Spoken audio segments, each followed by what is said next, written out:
Yeah. All right. We here. Super late, but we here nonetheless. All praise to God. So gonna be here doing a good episode for y'all. Got a great episode planned for y'all. And yeah, man, I'm super excited about it. We got a couple topics on the docket. We're gonna get into matter of fact, you see the title, you see the topic, you see the thumbnail. Let me run this intro song, and yeah, and we're gonna get right to it. It's your man Martinez breaking beats.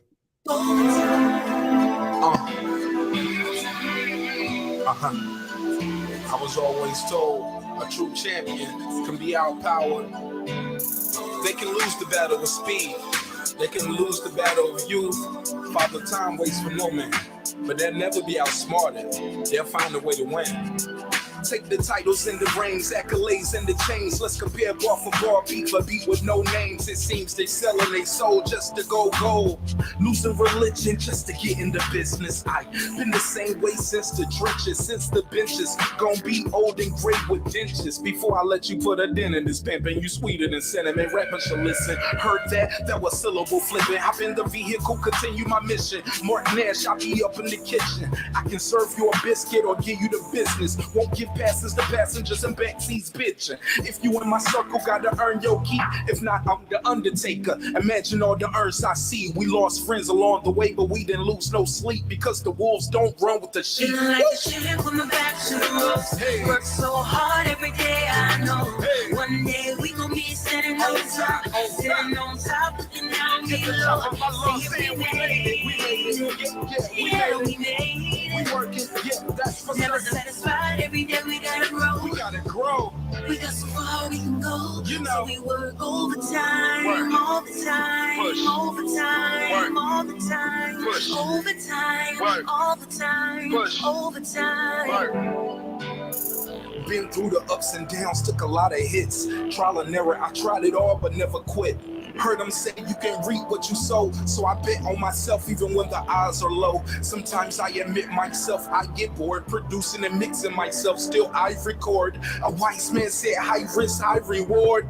So I retort to what I do best. I do that at your juggler like a brunette. Who that? In jacuzzis with blondes, redheads, and brunettes. Serving back to back like a duplex. Haters get a suplex, then they crew next. I'm yelling who next? So much heart like I got two chests. So many death threats, I might need a few vests. One love, one God, got one gun with me. If you plan to take me out, I'ma take you with me. Feeling like a shit with my back to the ropes. Hey. Work so hard every day, I know. Hey. One day we gon' be sitting on top, sitting on top, looking down below. See, we made it. Yeah, we made it.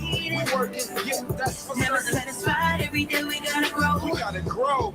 We got so far we can go. You know. So we work overtime, Work. all the time, Push. overtime, Work. all the time, Push. overtime, Work. all the time, Push. overtime. Mark, I got a question for you. What is it gonna take for you to take that leap of faith and really go out and get your dreams and your goals and everything you have out there that's waiting for you? Look, you're on the right path because you're working right now and your competition sleep. Your competition still out celebrating their last victory while you in the gym because you know the fairy tale's over. You're not gonna go out and buy a candy bar with a golden ticket in it and now you own Snickers, M&M, and Mars. It's not gonna happen, man. You gotta work and believe in yourself. Listen, you can't talk to people about $1 million deals, 6-figure deals, 5-figure deals, and you ain't even invested $100 into yourself. I believe we all are blessed with unique skills, talents, and gifts. I challenge each and every one of you to find yours. From the back to the ropes. Hey. Work so hard every day, I know. Hey. One day we gon' be sitting on top, sitting on top, looking down At the below. top of my lungs, Saying saying we made it. We made it. Yeah, We we made We it. working, yeah, that's for Never certain. satisfied, every day we gotta grow. We gotta grow. We got so far we can go. You know. So we work overtime, Work. all the time, Push. overtime, Work. all the time, Push. overtime, Work. all the time, Push. overtime.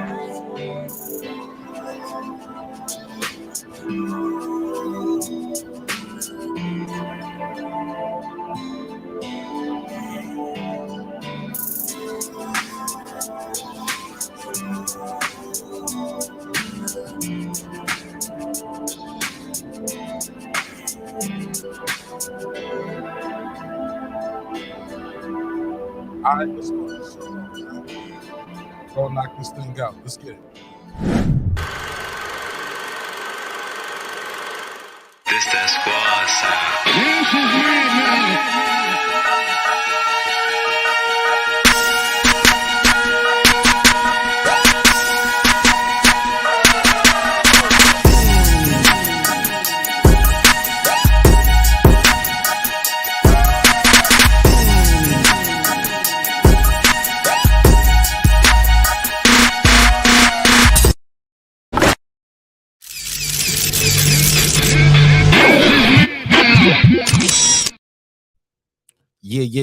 Yeah. What up, though?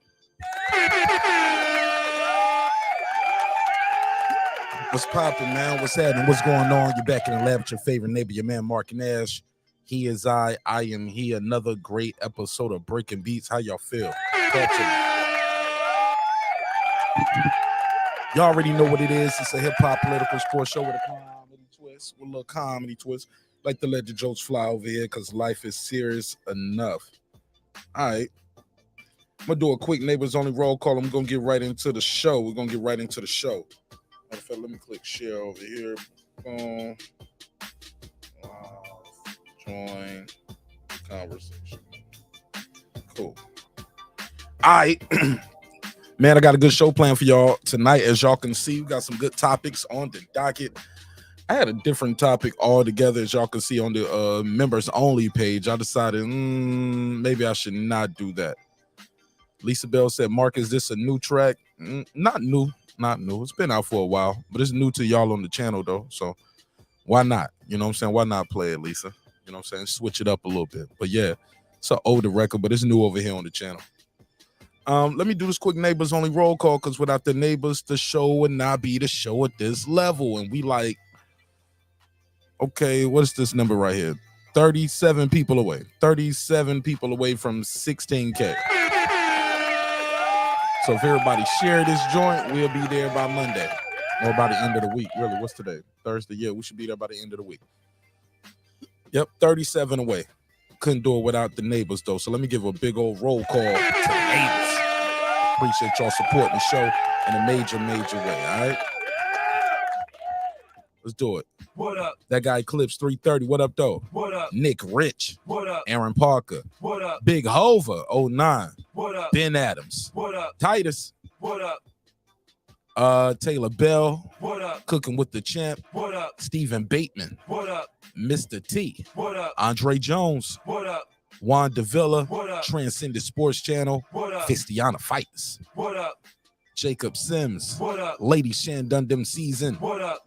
Haplo. What up? MFB. What up? C Jones 0224. What up? Patricia Shelton. What up? Miss Queen Sunkissed. What up? Rockman. What up? Beyond the Ring with Nonito and Rachel Donaire. What up? True Media Today, USA Boxing. That's my guy, Coach Malachi Williams. What up? Puro. What up? Food Revolution. That's Foodie with the Beauty. What up? Gangsta. KP from KC5. What up? Matt Wade. What up? Karma Serene with the Serene Saturdays. What up? Ill Status Boxing. What up? Tank the Sweet Science Examiner. What up? Beyond and Above Media. What up? Pittsburgh T. What up? SF City Slicker. What up? I Know Boxing. What up? It's Mex. What up? Rider of the Storm. What up? Here to There. What up? Maddie Yoel. What up? Cliff Bailey. What up? Con Shawnery. What up? Lisa Bells. What up? H.O. Deasy. What up? Cooking with Sir Senior. What up? Brandon Washington. What up? D. Bevel the Champ. What up? And of course the big fish himself, my good brother Derek Lincoln. What up? Gangsta. All right, make some noise for everybody.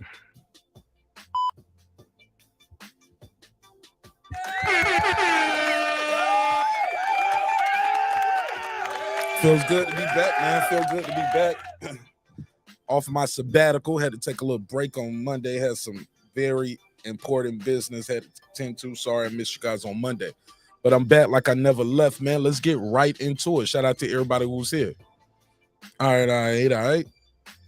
Boom. Let's go right into the first topic. Manny Pacquiao. Oh, no. Manny Pacquiao. They don't put a case on Manny Pacquiao. Oh, no.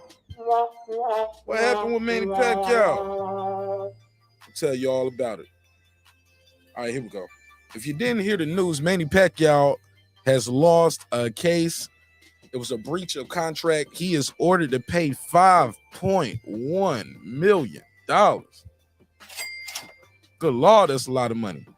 Also, he has to pay the attorney fees. So they said in all, he owes about $8 million to this sports management company. I believe you pronounce it Paragdium. Paragdium. Put a case on me. I might mess it up. Whatever. Never heard of it. All right. So this case right here with Manny Pacquiao, it's a breach of contract suit, and he's ordered to pay $5.1 million in damages. Manny Pacquiao has suffered. This is reported from Rain Magazine, Fox News, CBS Sports, everywhere. It was reported late yesterday, early today. Shout out to everybody who's pulling up. All right, so they say my boy Manny Pacquiao. Hold up, let me change this thing real quick. Hold up. Bear with me. Sorry about that, y'all. Hold on, it's a live show. Let me make sure I got my settings right over here. Y'all know I don't like people to talk in my chat unless they subscribe first. So you got to be a part of it. So let me make sure I got those settings switched over. I'll say 5 minutes. You got to sit there for 5 minutes if you're not subscribed. We switch this over to sports. I don't know why it's still saying something else. It says entertainment, but there we go. All right, here we go. So Manny Pacquiao has been ordered to pay $5.1 million in damages to his former management firm, Paragdium Sports Management, for breach of contract. The jury ruled 9-3 in the trial, which took place in the Superior Court of California in Orange County, they awarded $1.8 million in damages, plus the ruling also said he has to give back the $3.3 million advance he was given. Of course. Hold up, Manny Pacquiao. Y'all know I love Manny Pacquiao, but come on, fam. You know you can't keep the $3.3 million advance. Manny Pacquiao was like, nah, I'm gonna fight for this. I'm keeping this damn money. All right, shout out to Manny Pacquiao going all the way with it. All right, so basically, Manny Pacquiao, they said that he was given an advance at the signing with them on February 2020. At the time of the signing, it grew speculation that Pacquiao was going to face Conor McGregor. As you know, Paragdium, that's the Conor McGregor. They manage Conor McGregor as well, where they represent him as well. It's supposed to be a big crossover fight. In the lawsuit, which was filed in June 25th of 2021, the company claimed that Pacquiao had breached agreement by allowing others, by allowing others to negotiate a deal for his August 2021 fight, which was initially scheduled to be against Errol Spence Jr., and then he withdrew, and as y'all know, Ugas stepped in. So they were supposed to have been representing Manny during all of that time, but looked like Manny Pacquiao let somebody else handle that. Possibly. Maybe. Put a case on. And they was like, oh, hell no, we supposed to be doing in the Manny Pacquiao business. So they suing him. And they won. All right, let's continue. What else this article saying? They said the 44-year-old Pacquiao alleged that Paragdium had been unable to deliver fights or endorsement deals and claimed that he had the right to pursue fights due to his pre-existing deal with TGB Promotions, which, as you know, they do all the fights over there for Premier Boxing Champions. So that's where we at with that. This is a statement from the CEO of Paragdium Sports. It says, we are elated to learn of the jury's ruling in our favor against Manny Pacquiao. The jury plainly found that Pacquiao testified falsely and denying claims against him. And his excuses for conduct proves our case was in breach of contract. We are appreciative of the court's time and the jury's careful attention to the facts of this case. Hopefully, Manny Pacquiao has learned a lesson from this verdict and will henceforth, conduct this of honesty and integrity and honor his contracts. All right, so that's what they're saying. Of course, Manny Pacquiao's team is saying they're gonna appeal this decision, and I don't blame them. That's a lot of money. All right. That's crazy, like how much money that is. Damn, man, that's a lot of money. Like you got to get your 5 point. Hey, look,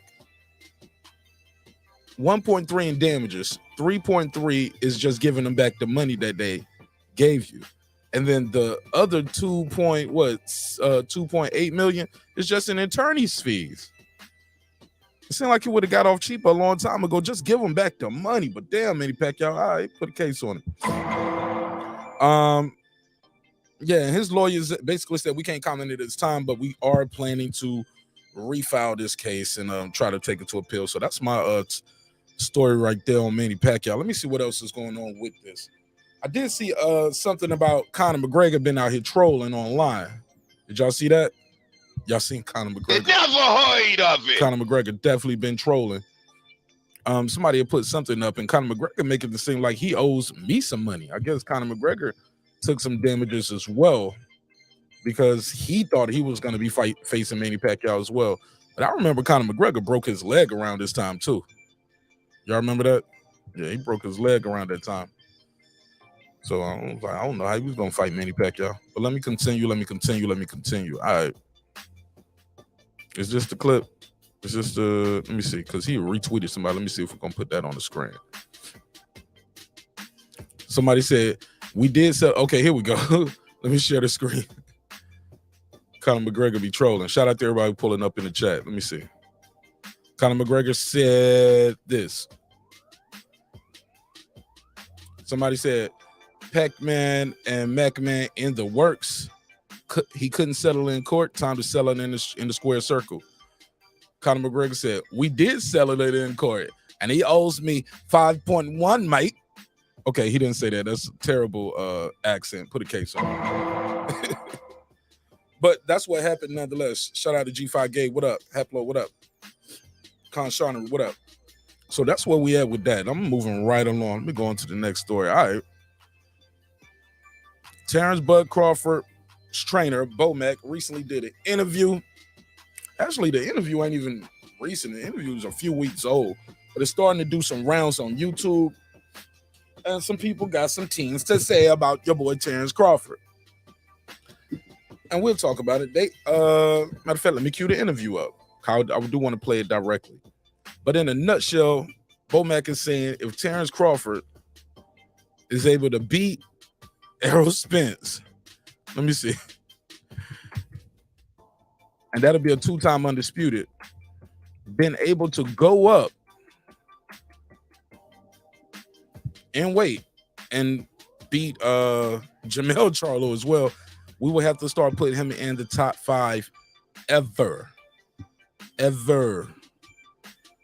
Bomac. Let me try to get the clip up. All right, here we go.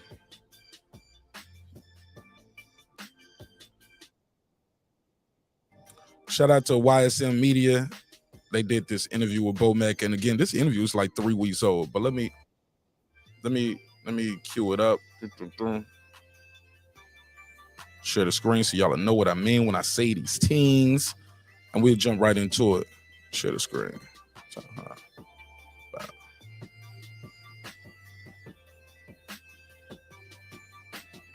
All right, cool. On the mic with Terrence Bailey Sr. What up, family? What up, family? How you feel, TB? All right, so let me play this audio. Rodney, what up? Want to know what y'all think. Is Terence Crawford capable? I saw my boy Ty Boyd when I first started the show tonight. He said, Martinez, they're never going to let him get those fights. They're not. I saw my boy CJ Goodfellow. He said the same thing. He said, man, they'll never give him a chance to beat Errol Spence and Jermell Charlo. There's not enough years on the clock, bro. Devin Haney got a better chance of becoming the 2-division undisputed than Terence Crawford. You get what I'm saying? That's how it was explained to me. Let me find this little spot right here where Bomac says this in an interview, and we'll have a reaction to it.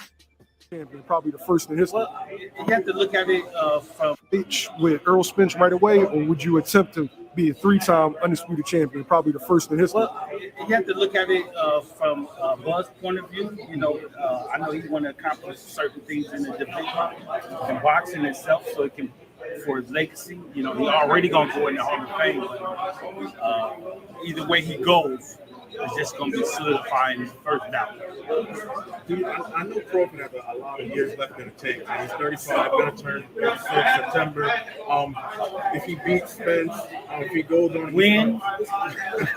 You can say that. I can't say that. But if he does beat Spence and then he goes on to fight and possibly beat a guy like Jermell, do you kind of look at him, even though he'll be 36, 37, a lot of years left, you look at him and just say, you might as well just hang it up, man. You done did everything already, stuff that people haven't done. You gotta be mindful of the fight itself because of the fact that I'm not the fighter, and I can't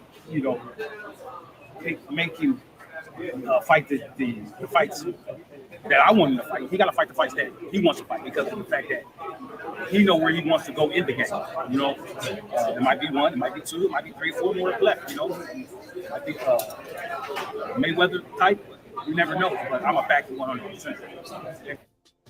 All right. So what say you? What say you? Got my guy Terence Bailey Sr. in the building. What up, fam? How you feel? Stop. Hey, what's good, Mark? How you doing? All right. I'm blessed, my brother. I'm happy to be here. So, all right, so the question of the night right here, Terence Bailey Sr. Bowman says Terence could be a top 5 ever if he's able to become a 3-time undisputed. What's your take on that?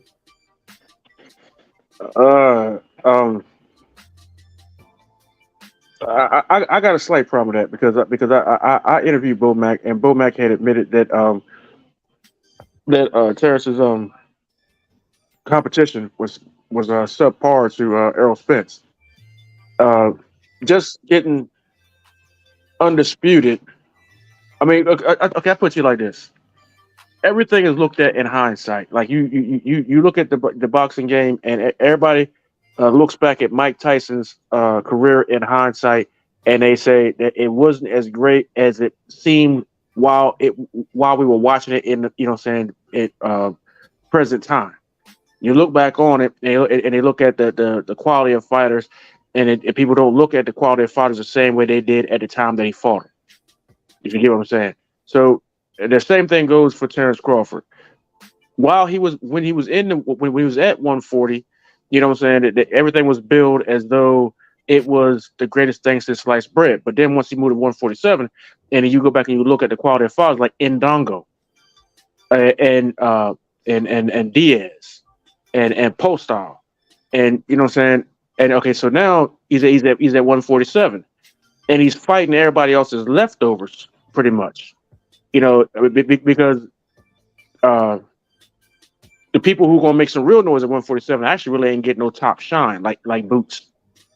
So I can't say that. I mean, if he were to beat Errol Spence, that would quiet us on everything that he ever did.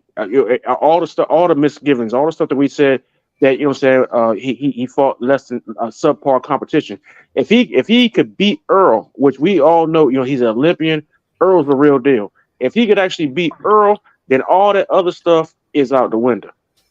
You know what I'm saying? You can't doubt him. You got to give him his props as probably one of the best.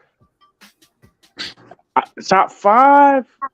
No, I don't know about top 5. That would maybe if you leave 147 and go to 54 and make the same noise he did, make the same noise, then yeah, there's an argument. But I wouldn't say top 5. There's too many greats out there to put Terence there. As of right now, not having fought Spence. All right. Let me go to Hot Rod. Hot Rod, talk to me. What's on your mind, my brother? Welcome home. Good. What's popping with you, dog? Hey, it's funny how you niggas just be trying to bring up Virgil and Boots. Nigga, both of them niggas ducked. Both of them niggas was 1 and 2 in the sanctioning body and went the other direction. So you can mix me with that bullshit talking about, oh, Virgil and Boots ain't get an opportunity. Nigga, them niggas had a chance to fight Crawford. Them niggas ain't want no smoke, nigga. So stop fucking lying with that weird shit, bro. I'm tired of you Spence fans lying, saying, oh, Virgil and Boots ain't getting no opportunity when them niggas had a chance to fight the man and they went the other direction with another sanctioning body, bro. Fuck out of here with that shit, man. Okay, so my question for you is the same. Bomez says Bud can be a top 5 ever. I don't know, Mark. I don't know, Mark. You know, watching documentaries on the old heads, them men were doing the unthinkable. These men today are not doing the unthinkable. You know, the Warren G. Did not say Crawford go fight Triple G. You niggas thought I was tripping. That's the unthinkable. That's what you gotta do to be an all-time great. You gotta do the unthinkable. They're not doing the unthinkable, Mark. So beating Spence and Charlo, is that enough to get you in the top 5? I don't know. Okay, well, shoot. Let me take this first call before I go to Puerto. Jerry the Terror Tasker, all the way in Baltimore. Talk to me. What's up, buddy? What's popping, my fan? Terrence, I hate to say, because that guy a year and a half ago was hands down my favorite fighter. He's about 6 months away from being totally obscure and forgotten. I'm feeling real bad for him. Errol, hell, Keith Thurman. These guys are their prime years, man. The prime of their careers. You can't get that back. It's just wasting away. So I don't know what the hell the deal is. But if you think about it, these guys, what they could have accomplished and what they have done is it's just not on par with their talent. And I'm feeling real bad for Terrence. Maybe he's happy with what he's done in his career up to this point, but I sure would like to see more of them. But you can't get those prime years back. So I would just hope that he gets going. I do want to say also, Mark, though, about Undisputed. A lot of people talk about Undisputed, especially since Haney became Undisputed. But I got to be honest with you. For me, for this boxing fan, in order to be undisputed, you got to beat 3 of the top fighters in the division. I don't care if they got the belts or not. Because if you look at that undisputed list, most of those fighters on there, a lot of them are top-ranked fighters.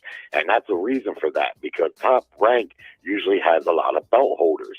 And so they can provide an opportunity for a fighter to fight for the undisputed title.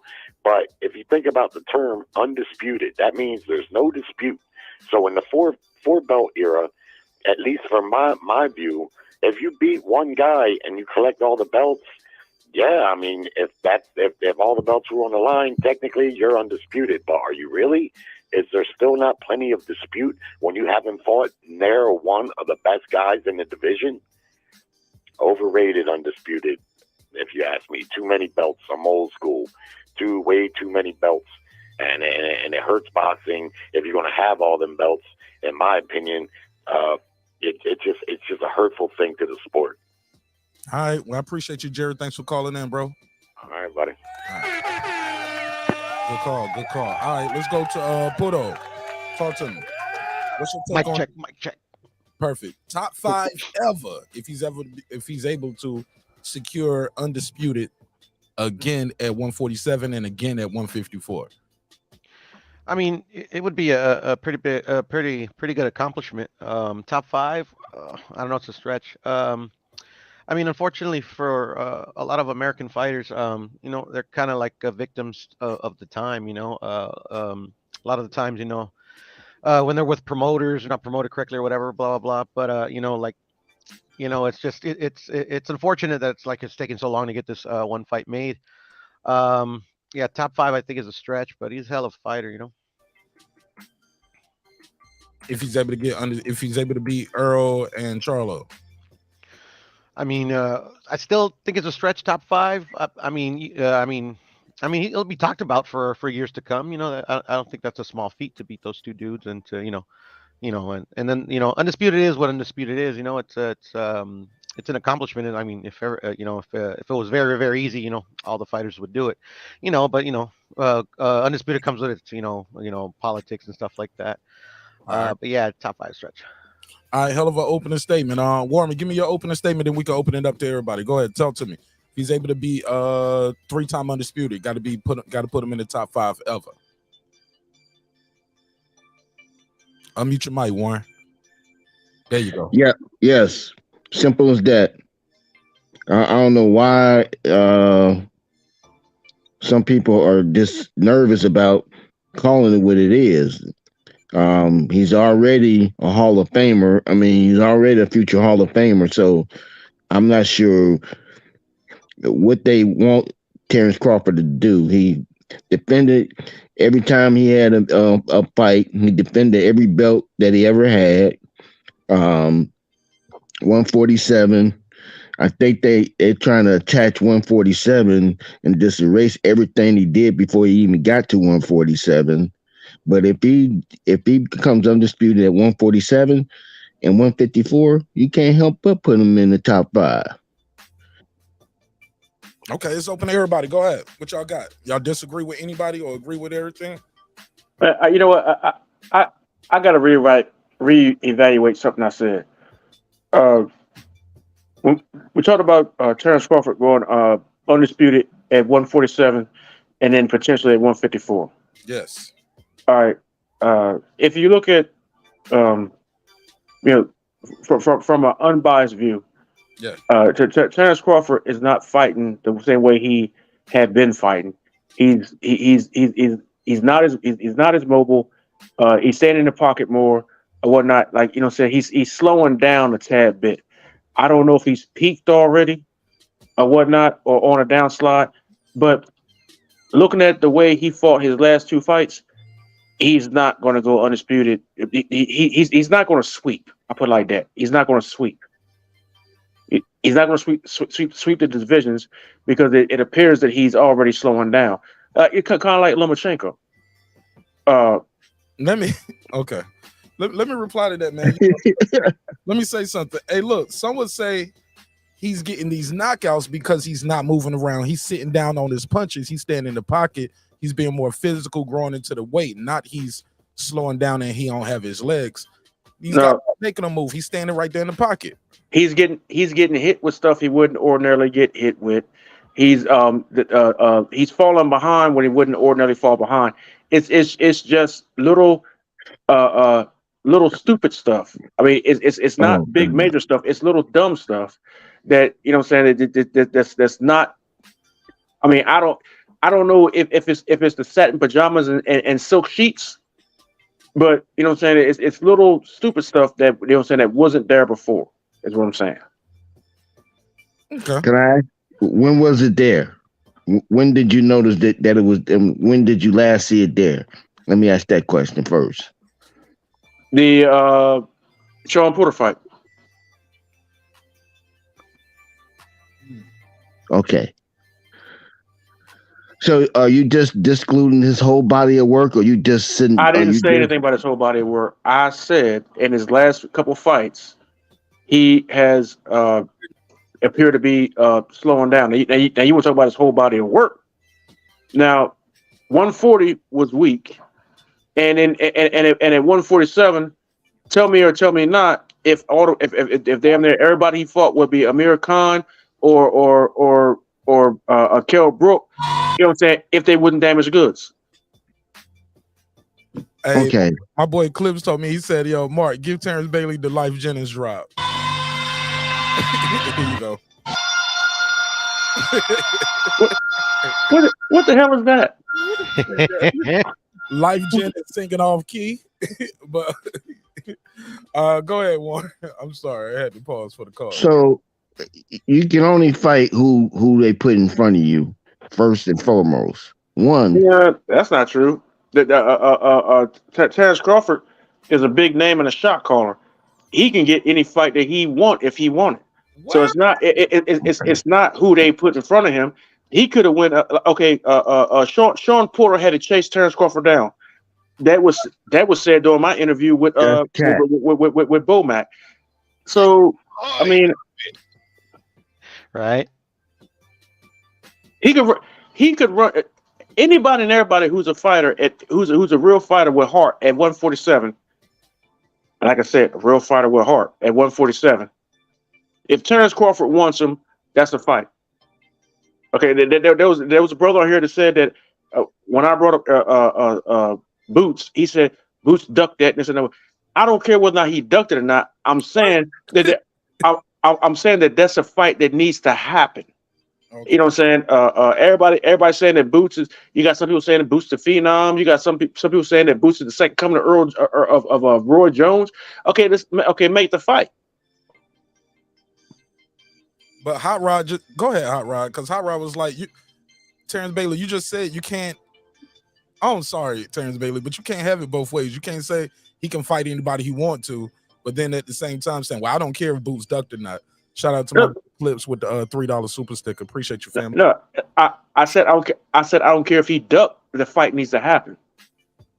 You know what I'm saying? That the fight needs to happen anyway. You know what I'm saying? Like. I don't care what he recently done. It needs to happen.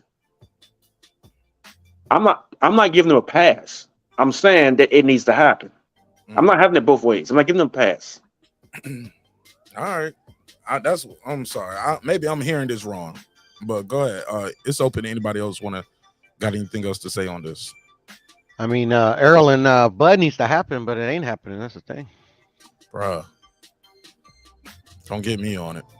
Go ahead, Hot Rod. I see you, Phil. Go ahead.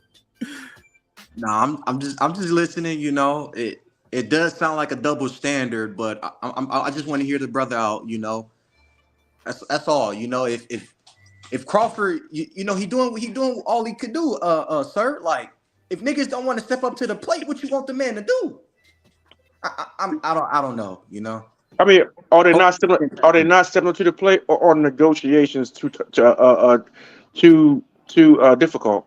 Because you look at the so-called negotiation between him and Spence, and this is a circus.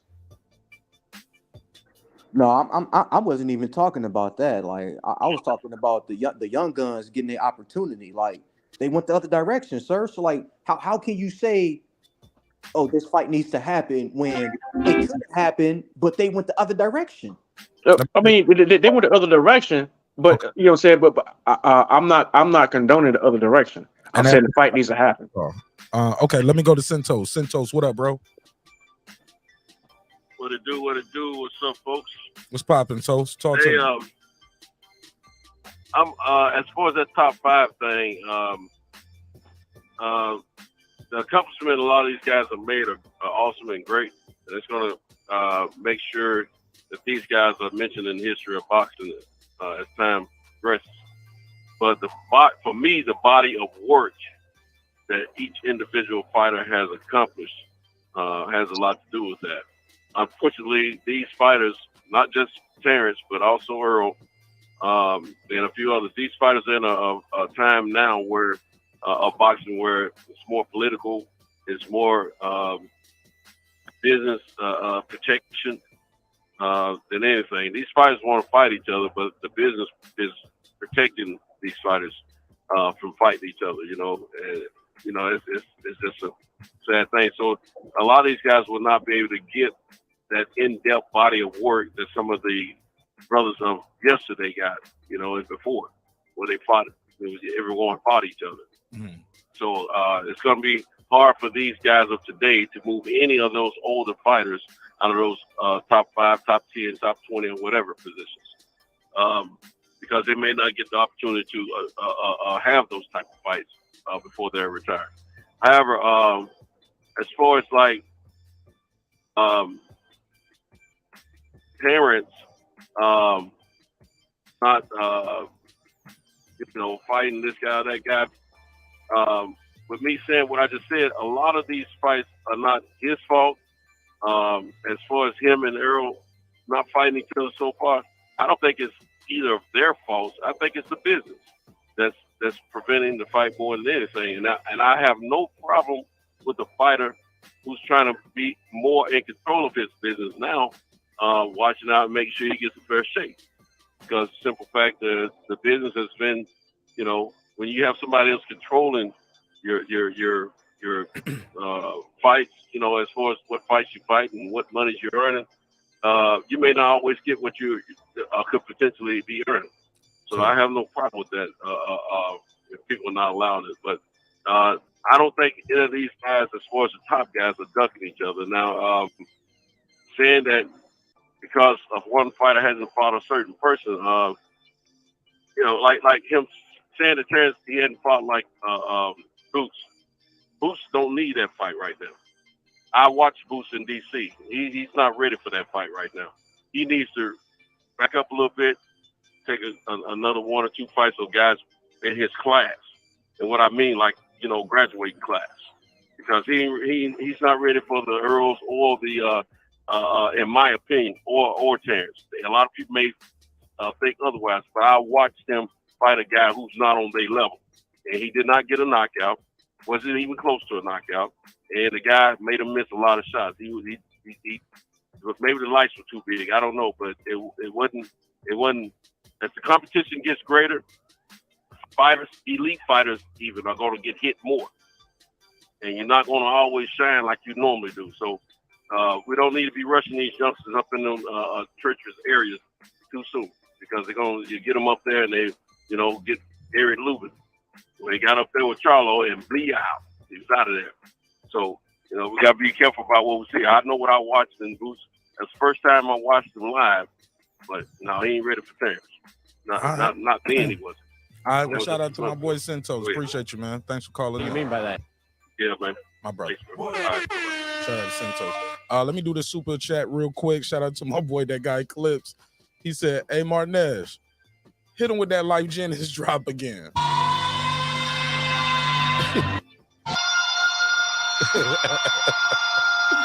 Shout out to Clips. All right. We got unbiased fan, aka the Brim Reaper. What up, fam? Hey, what's good, man? How you doing? What's poppin', my brother? What's the deal? Hey, that last caller was pretty solid, actually. He made some good points there. To piggyback off of him, I think at this point, it's going to be very hard for any fighter to be able to climb into a top 5 ever because in this era, it's just so many fights that don't get made.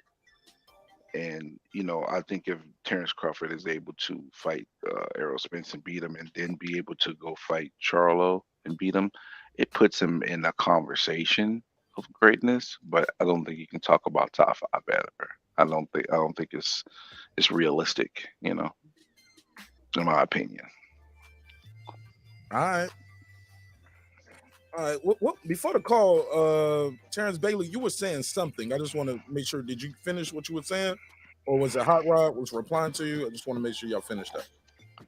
No, I'm good. Hot Rod, what was you guys saying before the call, bro? Oh no, shit! I was just responding to Terrence. Like, it sounded like Terrence got a double standard and shit. Like, what the fuck? Nah, brother, I ain't got no double standard. Like I said, I think that they need to fight, and that's it. Like like you said that the dude ducked the fight. I said I don't care whether he ducked the fight or not. The fight needs to happen. That's all I said. So there's no double standard. But at the same time, you can pretty much bet. Okay, well, Earl already said that he's trying to get up out of 147 because he's having a hard time making the weight. Terrence ain't never said nothing like that. So Earl, they're at the point where either Earl's going to fight Bud or Earl's going to drop the belts and move up. So that will leave Bud there. So even still, if you're going to stay in the weight class, you're going to have to see that dude. Now Earl going to eventually have to see Boots, but it's going to be at a higher weight class. I got a call too, Terrence. Let me take this one. 202, all the way in 202. What's your name? Where you from? How's it going? This is Alex from Washington, D.C. Alex from Washington, D.C. What's poppin', my G? How you feel? Welcome home. How's it going? I'm blessed, my How's brother. it going tonight, fellas? I'm good. How you? Everything good. Talk to me. What's your take on this topic? What's your take on this topic? Bomac says Bud can be a top 5 ever if he's able to get undisputed from Spence and Charlo. What's your take? I gotta say no. Like a lot of which I talked about already, very good points already. His career already is almost over.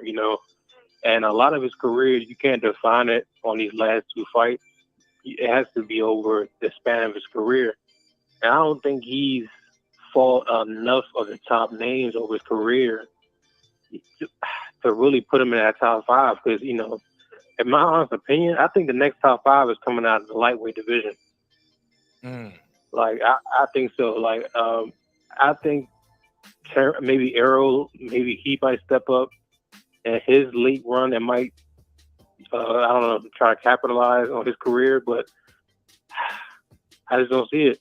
I would say top 10. I can say top 10, but not top 5. Okay. Can I respond? Go ahead. So, yeah, you think the lightweights have a better chance of reaching top 5 all time over the likes of Errol or Crawford? Yes, I do. And the reason why I say that is because I think boxing right now is in another boom period.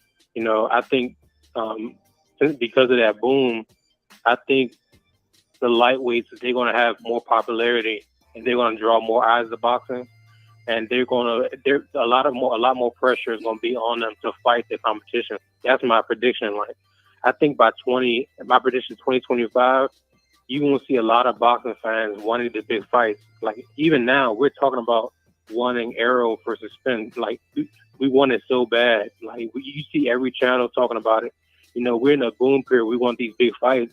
And I think that the man is really going to come out of that lightweight division. Because these older heads, like, we love them. We think they're the one of the best. But they're kind of like, Bud, he's like, what, 35, right? If I'm not mistaken. I think you're a little older than that, bro. Yeah, that's what I'm saying. No, he's 35. He's 36 in December. He's 35. He's got about 4 good years or less in the weight class. And boxing. Exactly. Yeah. Probably in the sport. And I think it will look good in his resume to, get undisputed unified belts, do whatever, his last run. But we can put him in discussion, but I don't know. I don't know about putting him in the top 5 all the time. But that's all I got. Thanks for taking my call. Man, I wouldn't have it no other way, bro. Spoken like a true brother from the DMV. Go ahead. Say what now?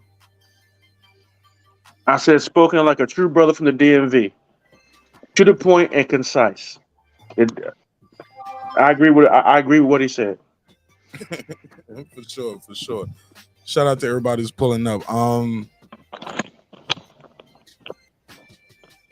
Yeah, so anybody got anything else on this? Cause I can go to the next topic, man. Like Yeah. I got one last thing, Mark. That's the thing about talking about like all time, especially when it pertains to like an active fighter. That's what like me personally, like in the topic of Canelo, sometimes he comes up and if is he the best Mexican of all time, blah blah blah. Like it's kind of for me, it's kind of hard like to judge any active fighter like where he is all time when he's still fighting.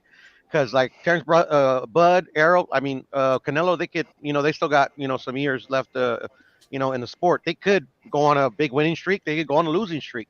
At the end of the day, all that counts at the end of the day when you're talking about like where you rank all time. So that's how it's kind of difficult to gauge where they are when they're active. Womack that's cool. That's what he should say. That's his pupil. I'm sure he thinks highly of him. So yeah. I got no problem with him saying it, but it's kind of hard when they're still active. We don't know where his record will be once he finally hangs them up. Yeah, and I agree with him. I said the exact same thing. You have to look at these things in hindsight. You couldn't judge a Mike Tyson career while you were in the Mike Tyson era when he was when you were paying $30 for a pay-per-view and he was knocking people out in 10 minutes and everybody was complaining about wasted money. You can't judge the career based on that because at that point nobody thought the dude ever could be beat. You couldn't judge Roy Jones, you know what I'm saying? Then you got to judge him after the fact. And look how many fight. You know what I'm saying? He was unbeatable at one point. Everybody thought Roy Jones would probably, outside of the Montel Griffin fiasco, everybody thought that Roy Jones would probably retire undefeated. That didn't happen. They thought Mike Tyson would probably retire undefeated. That didn't happen. So you got to look at all these things in hindsight.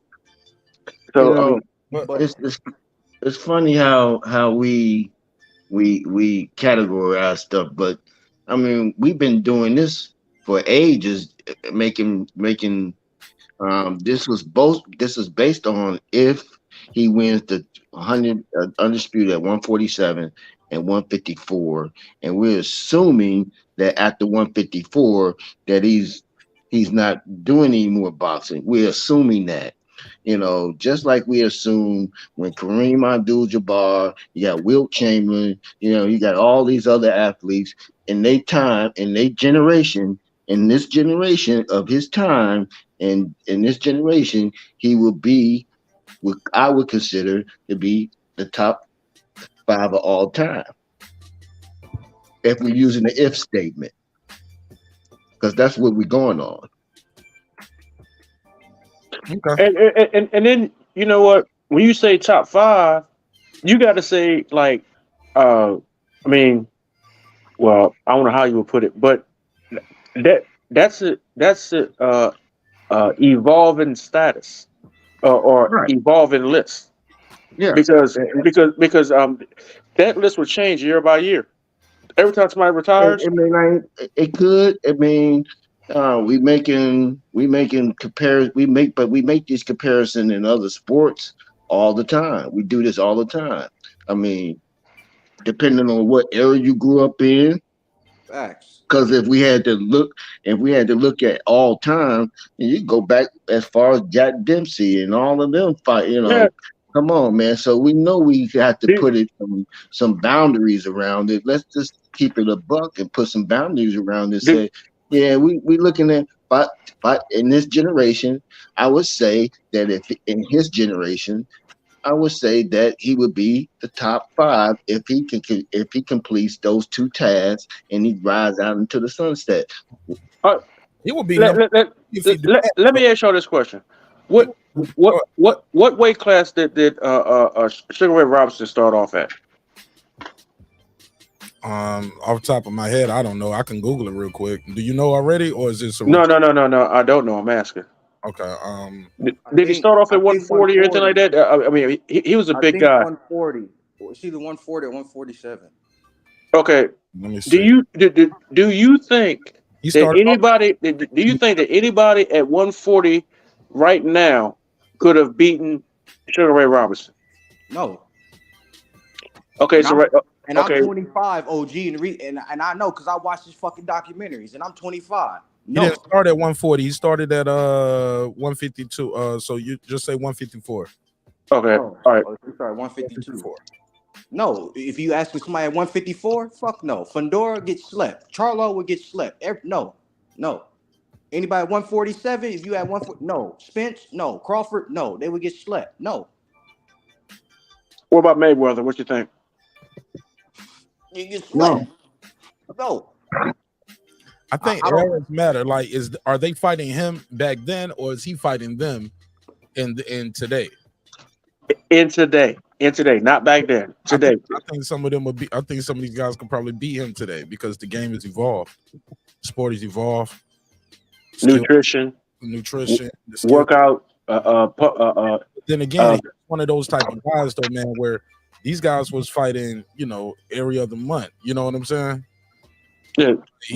I think his last year of fighting. Let me see. He had over 100 fights. Hello, bro. Yeah, let me say this. His last year of fighting, he fought in March, fought twice in April, fought in May, fought twice in June, fought twice in July, and he fought in August, fought in September, fought again in September, and fought twice in October. This is his, and this is at the retirement age. He was fighting like that. You know what I'm saying? Those were Iron Men. They don't make them like that no more. Yeah, the doctors won't even let you fight like that no more, though. Even if you wanted to, they won't let you fight twice a month.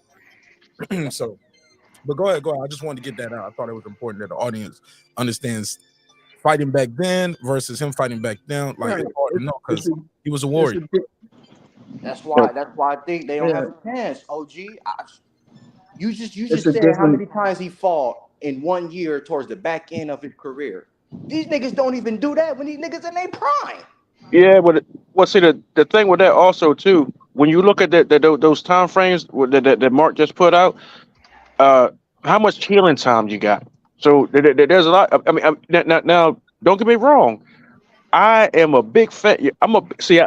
I grew up. I'm a lot older than some of y'all, not all of y'all, but so I'm a big fan of like how my grandfather raised me. You know what I'm saying? You don't complain, you get it done. You know what I'm saying? Pain is weakness leaving the body, basically.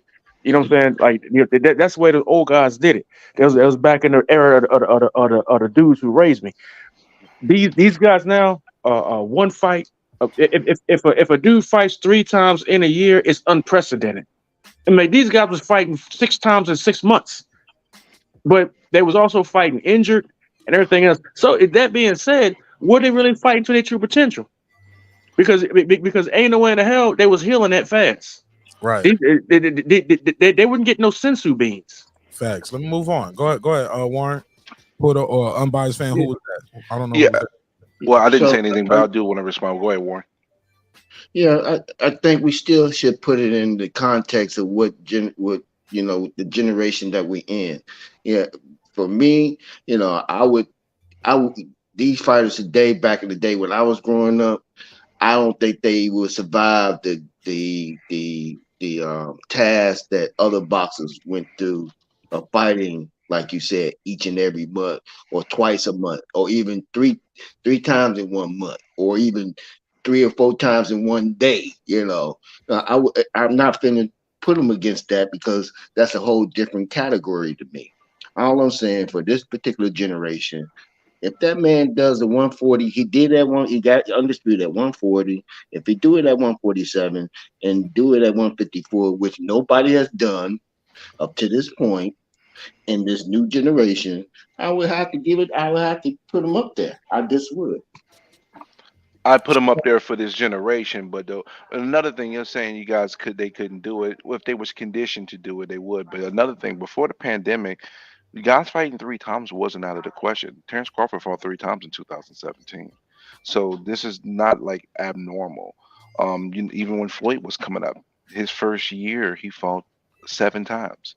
So when they coming up, when they're first coming up, them fighting 4 or 5 times in a year is not out of the question. I mean, Big Baby Anderson has already has had a year where he already had 4 fights. So let's keep it in perspective here that I think the pandemic has changed a lot of things in regards to fighters fighting more often, but it's not out of the realm. You're still going to get fighters that might fight 3 times, 4 times a year, especially when they're coming up, because I think that's how they're going to grow. And I think also as well, them not fighting as much has hurt these fighters because they're overtraining it. That's why they're getting hurt so much more often now, because you're spending so much time training that you're not getting in the ring enough. And that's how all these injuries are coming about. And last but not least, I think, just the way PBC has been doing business has affected that bottom line in regards to the fighters, because they're not fighting enough. They're doing nothing but sitting. If you go through the list of the top 5 inactive fighters, 4 of them probably would be PBC fighters because they're not fighting enough, and that's just the bottom line.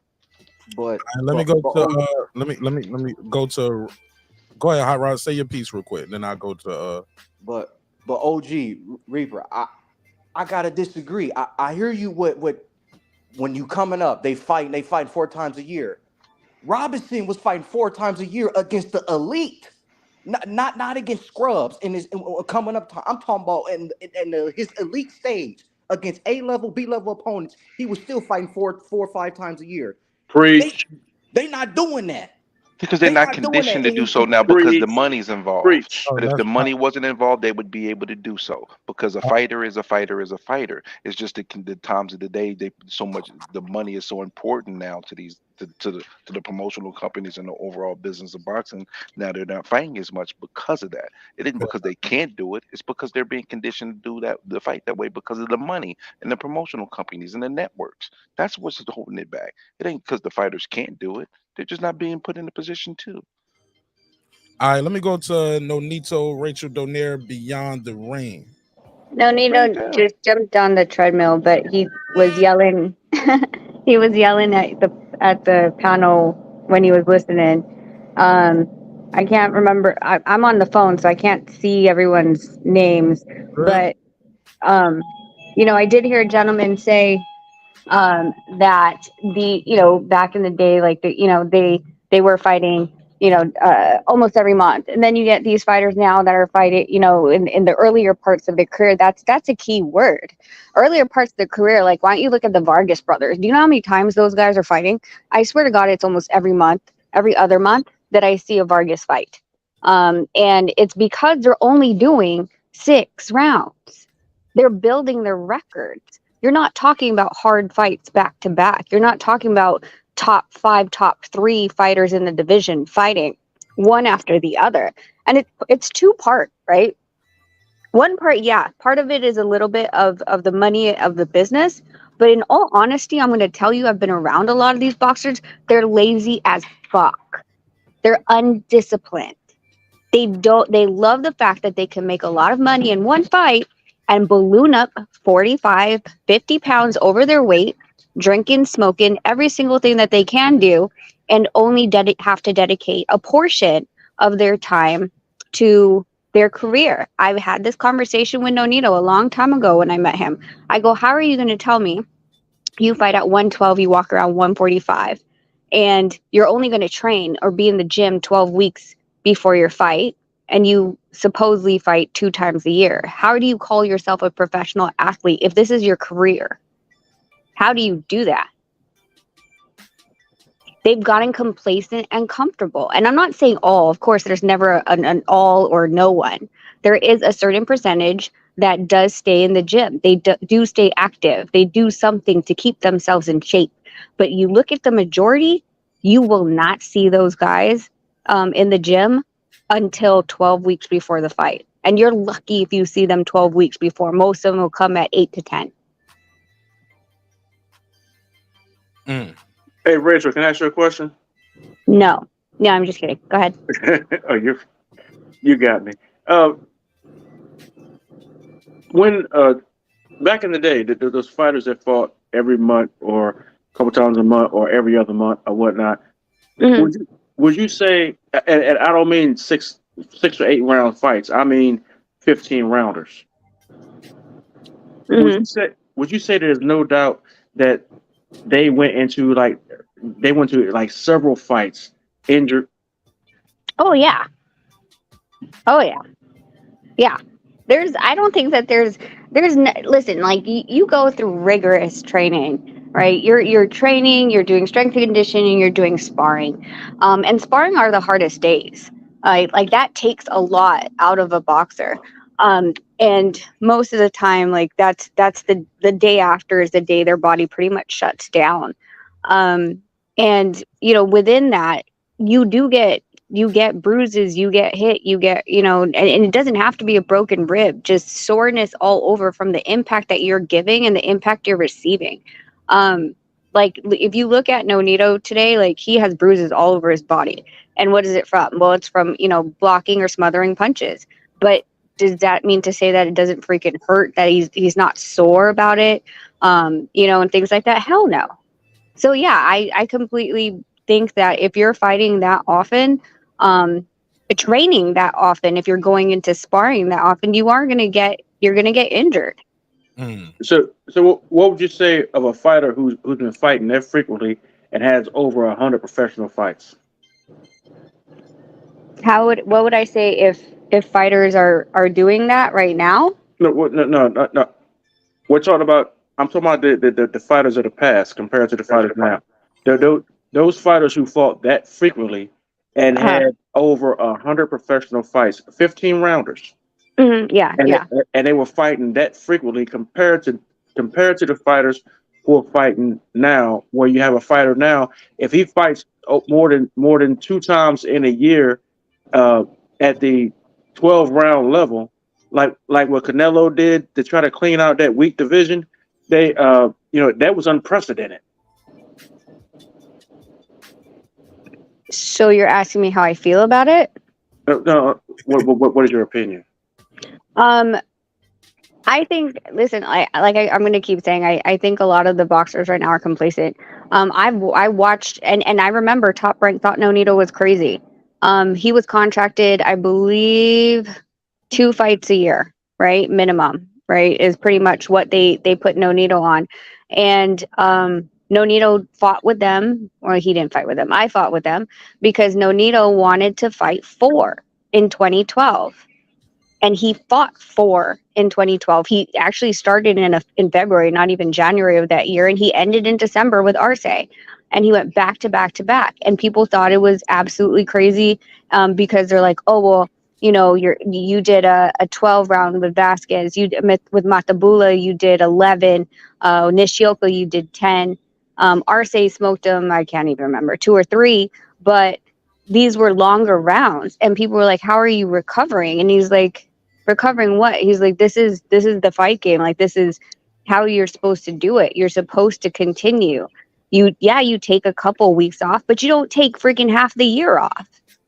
So, I think it's a fusion between the mentality of the old school of just because your pinky hurts doesn't mean you can't throw a punch. Sorry, not sorry. And at the same time, being able to know when you have to recover. When I say recover, do you need 6 months to recover if it's not broken?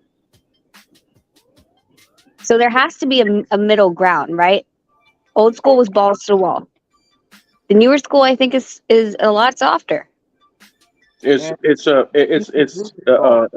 satin sheets and silk pajamas. But I'm gonna say this one thing, and I'm gonna get off. We'll go on mute. Nonito's fight against was it Vic D'Artagnan? One of my favorite fights to watch because Vic D'Artagnan was an asshole, and to see Nonito knock his big nose ass out, that was, man. I when he hit the canvas, I jumped off the couch and ran through the house. I'll let him know when he comes back up from the gym. All right, for sure. Appreciate you. But even him, like, look at him right now. Like, he sparred Monday. Sparred Monday. He's still training at the gym Tuesday. Trained yesterday at the boxing gym. Still, I took a nap. I woke up. He was over on the treadmill, just taking a nice long stroll to fat burn, is what he likes to call it. But I think it's just digestion for him after dinner. And then today he's taking the day off. Tomorrow he spars. Like, he doesn't take off like a lot of these guys do. And guess what? We do have a fight scheduled. This is pre-camp. This is what we call pre-camp. Because when we hit the 8 to 10 weeks, that's when sparring actually now it's starting to get technical. Now we're really looking to a guy that is going to replicate the guy that we're fighting. We're not taking any fight easy. We don't look at any fight easy, but a lot of people don't do that. So, but Nonito has this old soul. Like he loves the old game. He, like, when it hurts, he knows that he worked hard. That he didn't just have a complacent day at the gym. He didn't waste his time. Okay. All right. Well, shoot, I'm about to go into this next topic. Devin Haney says Frank Martin is old. Now, it was a post that went out and it basically said Frank Martin says basically he's ready for, to step up against the top dogs. He's ready for, let me see if I got it directly. Let me see if I go to Devin Haney's Twitter and see it directly. Well, hold on, please. Who's this? Who's that? Let me set up the topic first, real quick. Let me set the topic up. So Devin Haney basically says Frank Martin is he should be ready to fight the top guys. He should be because he's old. What's your take on that? Whoever that was, go ahead. You can go first. Well, that was me, of course. Oh, I thought you said you was dropping off. I want to. No. I said I was going on mute. Okay, go ahead. What's your take on this topic? Man, I'm a Devin Haney fan. I consider Bill Haney a friend. We talk, you know, so we talk on the phone, but he talks on the phone with everybody. So I'm a fan of Haney, but I think it would be a fatal mistake for him to discount Frank Martin. That dude is physically gifted. His skills have been honed by by his coach. You know what I'm saying, over there in Team Spence. I wouldn't discount that dude at all. And if I was Devin Haney, if I was in the Haney camp, I would at 135. I would not fight Tank nor Frank Martin at 135 because Devin is not reaching his peak at 135. Devin needs to move up, and as long as he stays at 135, he's risking. It's a big risk. Like he's putting all the chips on the table in Vegas. He'll stand at 135. So if I was in that camp as a managerial position, I would say, okay, we're gonna do this Lomo thing and we out of here. That's just me. Okay, go ahead. Anybody else? What's your take on tell your friend Bill Haney and Devin, instead of talking about Martin,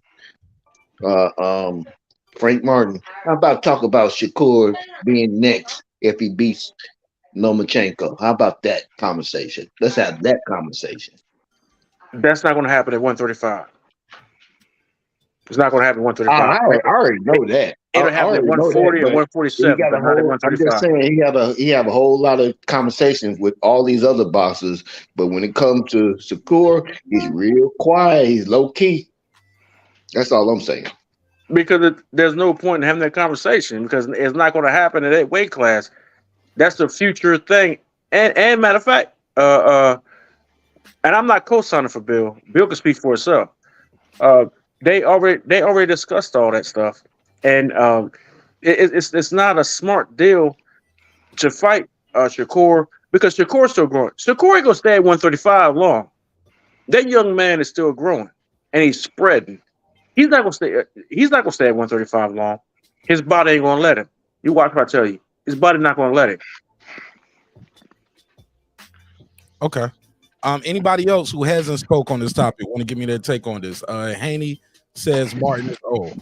If you're not talking, mute your mic too, or if you don't have nothing. Yeah, he's right though. I mean, it is time. He is. I mean, in regards to being in championship contention, Martin is old in that aspect, but Martin has put in the work and shown enough progress where he deserves that shot. And the sad part about it is, Martin might be on the outside looking in. He's a low reward, high risk fight right now. I don't think Tank is going to fight him, even though they're on the same side of the street per se. I don't see Tank lining up to fight Martin. So Martin is going to end up with a shittier end of the stick, unfortunately, because it's going to be hard for him to get that, that high end fight, and that's unfortunate. But Martin said he's ready for him, and I believe he is. He may not win, but he's ready to put it down. And he is old in terms of being championship caliber and the point he's reaching it. So both things are true. I mean, for me, I think Devin needs to concentrate on Loma. But at the end of the day, I mean, who cares how old he is? I mean, I think Bernard Hopkins proved. I mean, he's not old enough to whoop his ass. If he gets that shot at Devin, one day, it'll be a good fight. But for him to say he's too old, yeah, rather him, concentrate on Loma, and then we'll see for where he goes from there. Anybody else got anything on this topic that didn't get a chance to speak on it? I don't think that. I'm sorry, Terence Bailey. Anybody who hasn't spoken on it yet? Warren, did you have anything to add to this hot rod? No, I said my piece. Okay. All right. Well, let me say this before I go to Terence Bailey. The guy is 28 years old. His biggest win is against another prospect, Michelle Rivera Ali, right? That's his biggest win. He's 28 years old. If not now, then when? And for the people saying Haney needs to focus on Loma, I don't recall y'all saying that when Tank Davis was about to fight. Was he about to fight Rolly? And he was like, if he wins, I want to fight him next. I want to fight Devin Haney. I want to fight Devin Haney. Y'all wasn't saying Tank need to focus on his fight. Focus on the task at hand. I just feel like sometimes y'all be having double standard, especially when a fighter is from your area, or if you have a relationship with the fighter, or y'all do interviews with him. Sometimes people, you know what I'm saying, get a little funny. You know, it's a little, I don't know. The scale gets tilted a little bit. But that's my take right there. I agree that, I need to see Martin step it up. I want to see Martin step it up against some people other than, and why can't he get those top guys? Why can't he get the top names? If he's everything we think he is, he's 28. When y'all want him to start fighting these guys? When he's 30? Like all these other guys, they've at least been a champion or had a title shot for the most part around his age and in his division. He's 28, bro. Hey, can I add something there, my brother? Oh, go for it. Bernard Hopkins was 28 when he fought Roy Jones, by the way. But Bernard Hopkins was in his 20s before he had his first debut fight. No, he was 28 when he fought Roy Jones. That's not what he said. He said he was in his 20s when he started boxing, when he had his debut. He was already in his 20s. Is what he just said. He was 23. Mm-hmm. Yeah. So, but Bernard started late, and is one of the best pound for pound fighters of all time. Right, but Bernard is the exception to the rule. He's not the rule. No, what I'm saying is that it's possible. It can happen. Now, this brother, what's his name? Out of Spence camp. I forgot his name already. But anyway, they're saying he's old. And I'm saying, what I'm saying? If you see an old dude, fuck him up. Do something with him. Don't say that he old and don't deserve a chance or nothing like that. You know what I'm saying? You call somebody a punk, you see a punk. You know what I'm saying? You see a punk beat his ass. Well, he didn't call him a punk. He just said he was old. No, I didn't say he called him a punk. Okay. I didn't say he called him a punk. I said you called him old. Then if he's old, then you should better beat him, right? Yeah, okay. But that was in context of what he had said, though. It wasn't about him personally. He was just saying, "I'm ready for the big fights." He said, "You should be. You old." It was in context. It was a response to what Martin had said directly about him being ready for the fights. All right, then fight him then. I mean, it's simple. It's no nuance to it. There's no extra shit to it. If you want to say that, then fight him. You in the fight game. If you want to say it, then do something about it. It's a fight game. Don't say nothing. You're not gonna do nothing about it. It's funny how it's okay for certain people to have energy towards certain people, and when it comes to they go for everybody. When it comes to you say that he shouldn't have the same energy that he should have with Shakur because he's not going to fight Shakur. He's not going to fight Frank, but he has some energy to make some smart comment, And when Shakur Frank can move up too. Frank can move up too. Again. Have you seen his build? He can move up when too. Shakur called him, when Shakur said to him on national TV, he easy work. He didn't have no energy for that. You couldn't hear from him for a little bit, for a while. But soon as Frank Martin make a statement, I'm ready to fight those type fighters, now he want to come out the bag and say something to Frank Martin. All I'm saying is let the energy, spread that energy around. Even if you don't fight him at 135, if you're going to, make me feel like you really that guy. Because to me, you got all this energy for everybody else, but you ain't got energy for Shakur. and you want to make the excuse that he's not going to be fighting him. He's not going to be fighting Frank Martin. No, I don't. Okay, Personally, all right, that's all I'm saying. He could have kept his mouth shut on him too. Personally, I don't think it's smart for Devin to hang around 130 at all for nobody.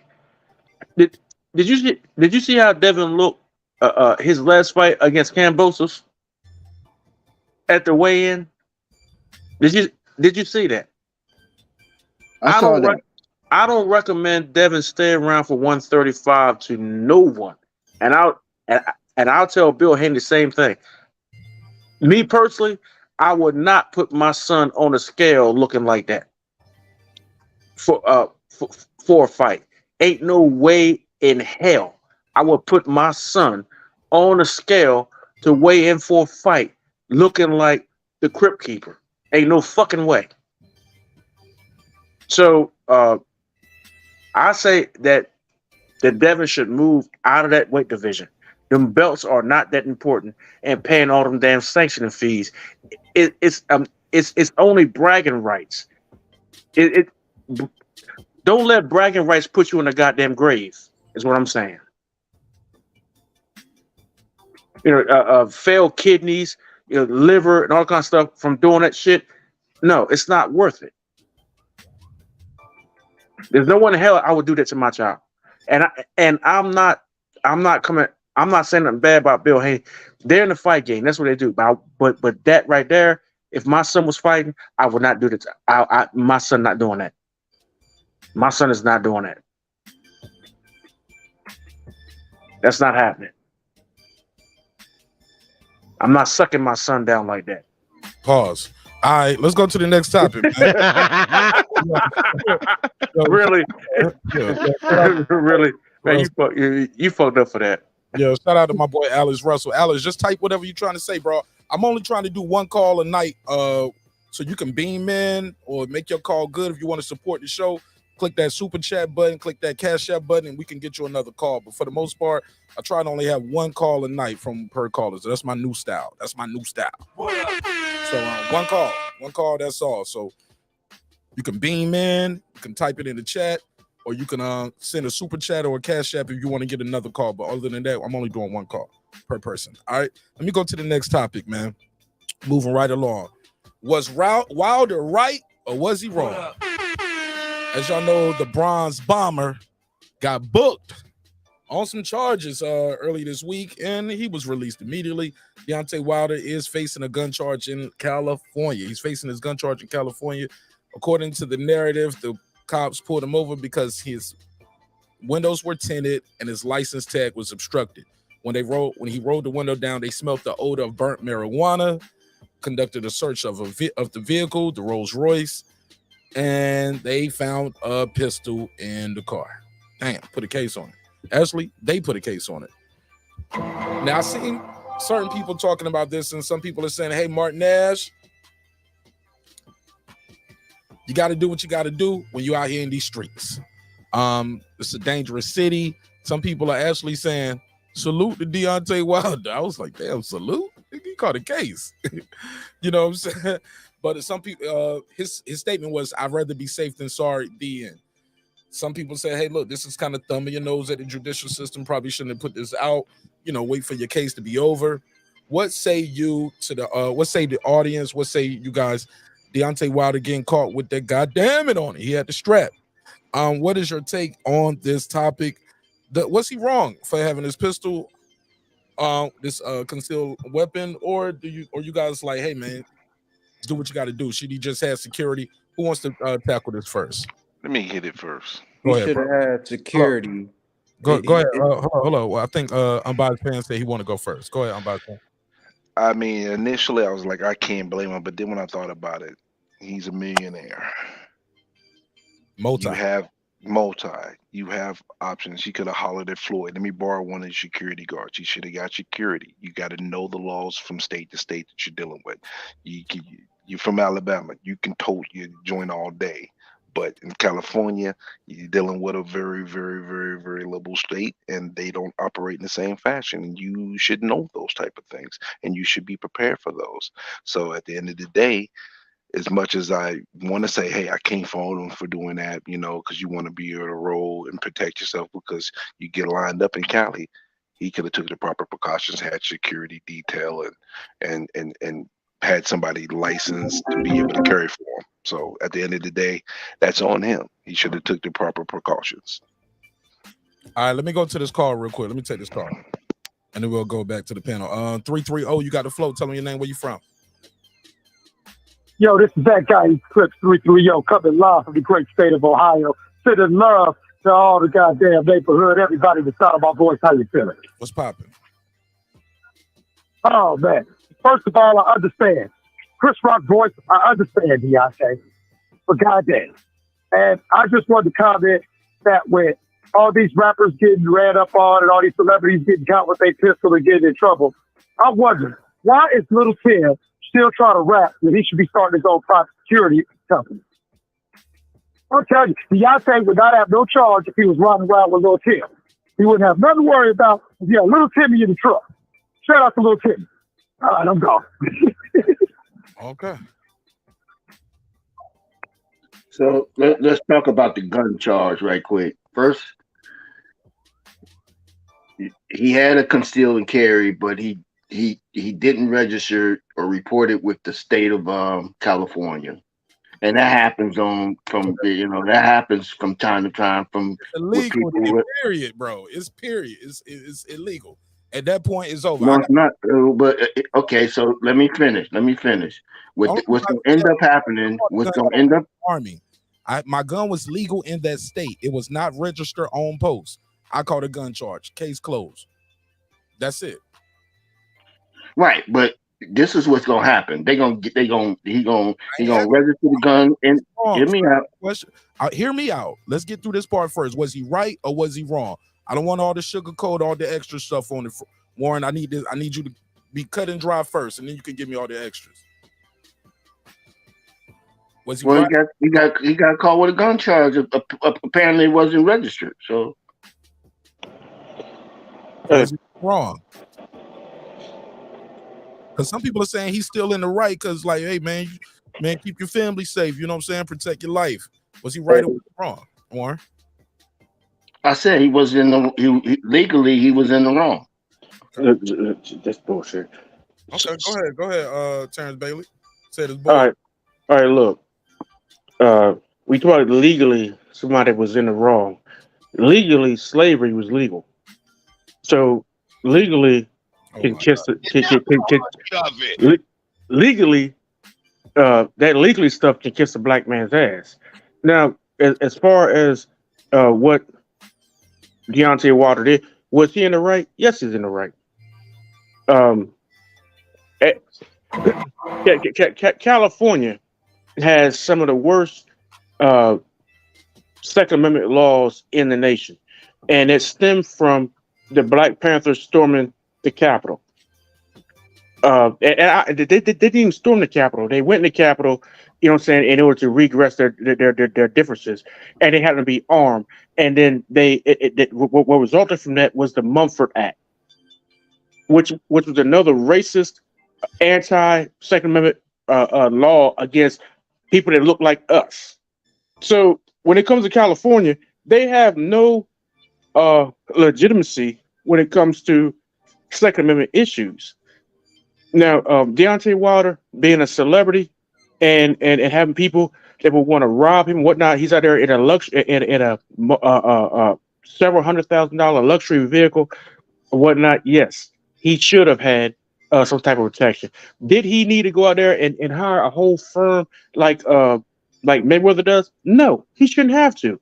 He has the Second Amendment right, which is a constitutional right, which no government or anybody can say, they can take away from him if he's not a convicted felon.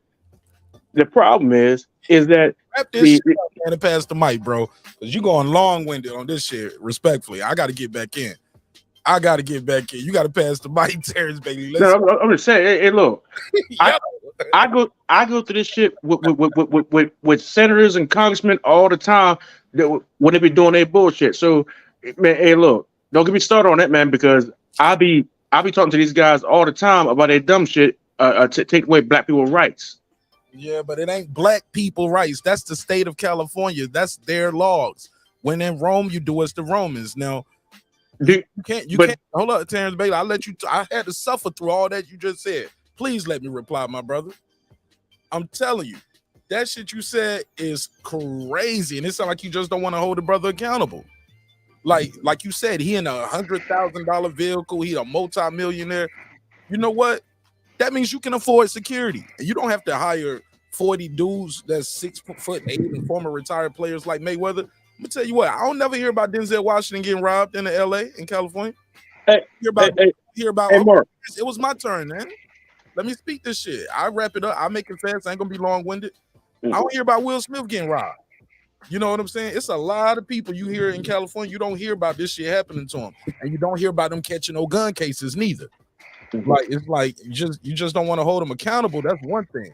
But if you got the money for that vehicle, and keep in mind he only got stopped because the window tints. They only searched the car because they smelled the burnt marijuana. Okay. Wow. You don't see the cause and effects and how you kind of put yourself in this situation. No, not at all. Because window tint and an obscure tag are the things that cops use. Those are fishing techniques. I got limousine tint on my truck and I got a waiver. You think they don't? And I got military license plates. They were still trying to do a little stupid shit to me. And let me ask you, Mark, can you afford security when you go somewhere? Me personally, no, yeah, I don't own a Rolls Royce neither though. Okay, but guess what? The people who tell you that you can't have your Second Amendment rights, they got all that. They got the security. They got everything. When they go into the Capitol to vote on some bullshit, they got full security. And they carrying all the weapons that they trying to tell you that you can't have. Terrence Bailey, brother, you gotta hold the man accountable. Like this second time, I'm not because I don't go nowhere without my gun, and I wouldn't expect nothing different from no other brother. Okay, but Terrence Bailey, you're not a multi-millionaire. You can afford security. When in Rome, do is wrong. How about this? They wouldn't even search his car and found the gun if they pulled him over and he didn't have the odor of burnt marijuana in there. Is that what's your reason for that? They pulled that car over because it was a luxury vehicle with tinted windows and have an obscure man. That's a fishing technique. No. And in California, where they are known for that bullshit, no, man, I'm not buying it. I'm not buying it at all. They got lucky with the search. Mark, he got a little bit of a point there. I'm sorry, bro. You don't. You know the law. Yes, I do. Yes, because I had it happen to me. Oh, I can't see a tag. You got a tag cover. This tag cover is legal, and I didn't have tinted windows. I had another cop. I was at a seafood restaurant. In my Audi, and I had tents, which was all legal tents because I have a tent waiver. The cop blocked my car in. I went in the store. I ignored him. I went in the store, and it was like, there's a cop out there with his lights on by your car. I said, I know, fuck him. And then when he ran my plate, he had no choice but to leave because on my registration was a tent waiver. They do that shit. That's a way. That's a door opening way to try to get in there and try to fuck with you on some other shit. Man, it's the same old game, man. It's the same old game. Because a lot of police ain't police, and they're debt collectors to some degree. I mean, I'm not saying that Wilder shouldn't be held accountable, but some of the points that he is making are valid because this is history proving itself. It's already been proven that these things have happened. I'm just gonna leave it at that. He got some points that I gotta hold in. Hold on, Terrence. Let me reply. Let him finish, and I want to reply to him and you. Say that last part again, unbiased. I was just saying, listen, I'm going to hold Wilder accountable because this is just the state of what the situation is based on what we are given.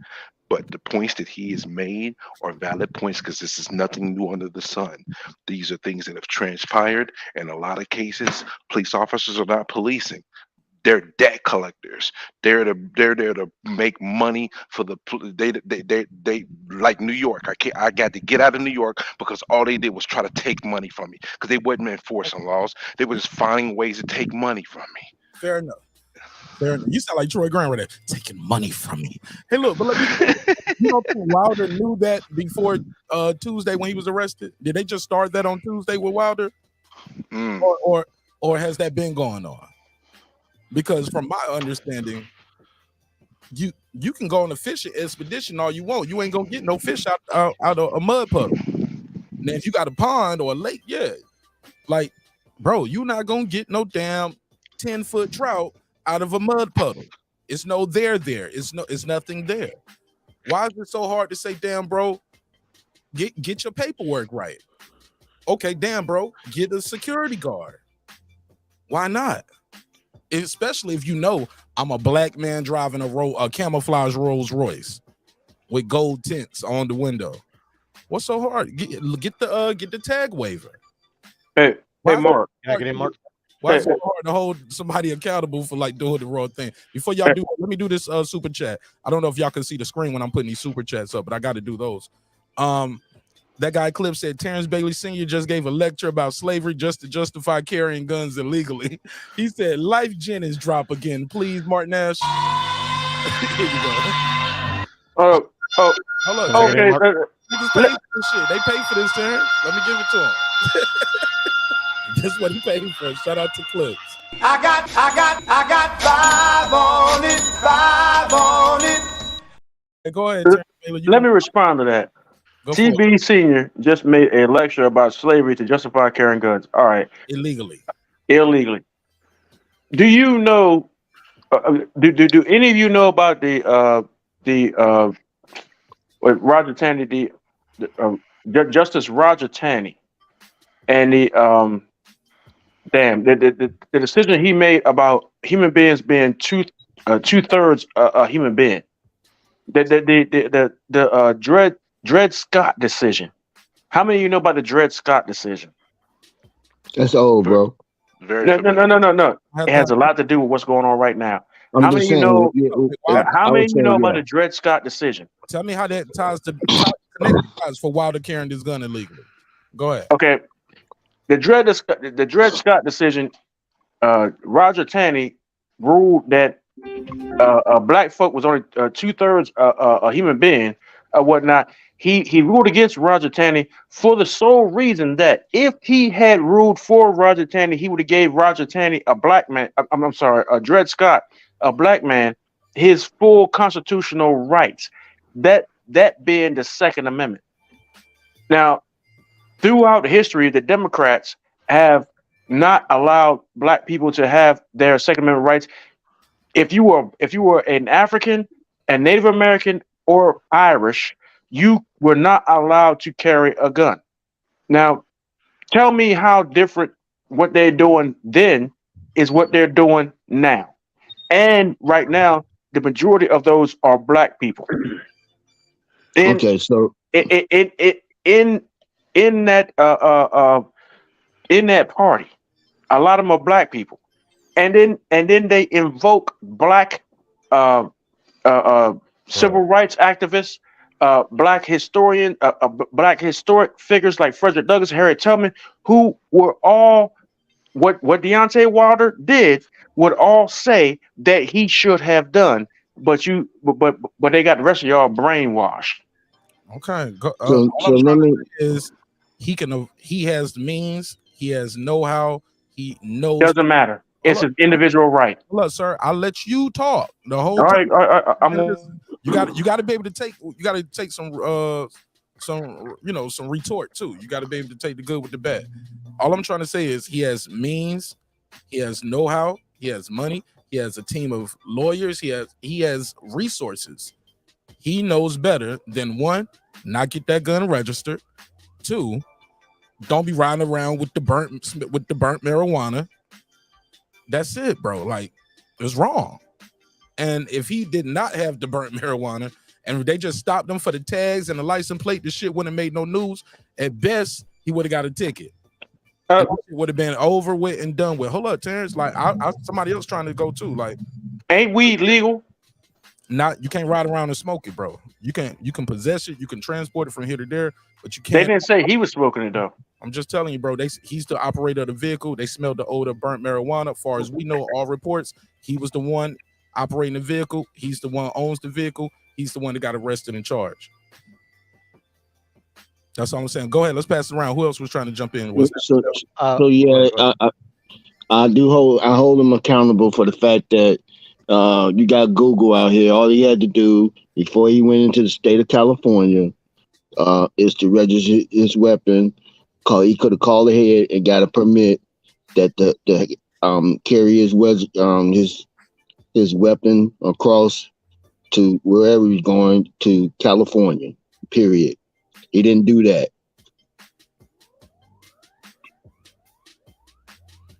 Hey, Mark, you know I'm on here, right? Oh yeah, and I got a phone call. Go ahead, Sam from Washington. Go ahead. I forgot that quick. Go ahead, bro. Hey, it's all good. Hey, is anybody on the panel from California or spending any time there? Pudo. Right here. Pudo's from Cali. So is Rod. I'm in LA. You from California? And Hot Rod too. Hey, okay. So they know getting a permit in California, you either have to be a victim of a crime, like gangs after you. I have a family member who was robbed by some gang members. They were able to get a permit to carry a gun because it's an extreme measures. Either you have a private security force, you got money. Now he could have got, if you're a resident of California, he could have got a permit to carry a concealed weapon. But, you know, I mean, the one brother, it is no offense, bro. I thought you were going to bring up Rosa Parks after a while. I didn't know. Where were you going with that? The brother got caught riding dirty. Let's just focus on the facts. He got caught riding dirty. And if you go to California and LA, man, Rolls Royces and Bentleys and Porsches and cars, it's a car show. So they're not picking out nice cars to pull people over. I mean, you go down there, boy, there's every kind of car you could think of. I've seen cars I ain't never seen down there. Right. So, I you know, sometimes you just got to say somebody fucked up and leave it at that. That's my take, Mark. Hey, Mark, can I talk to the caller?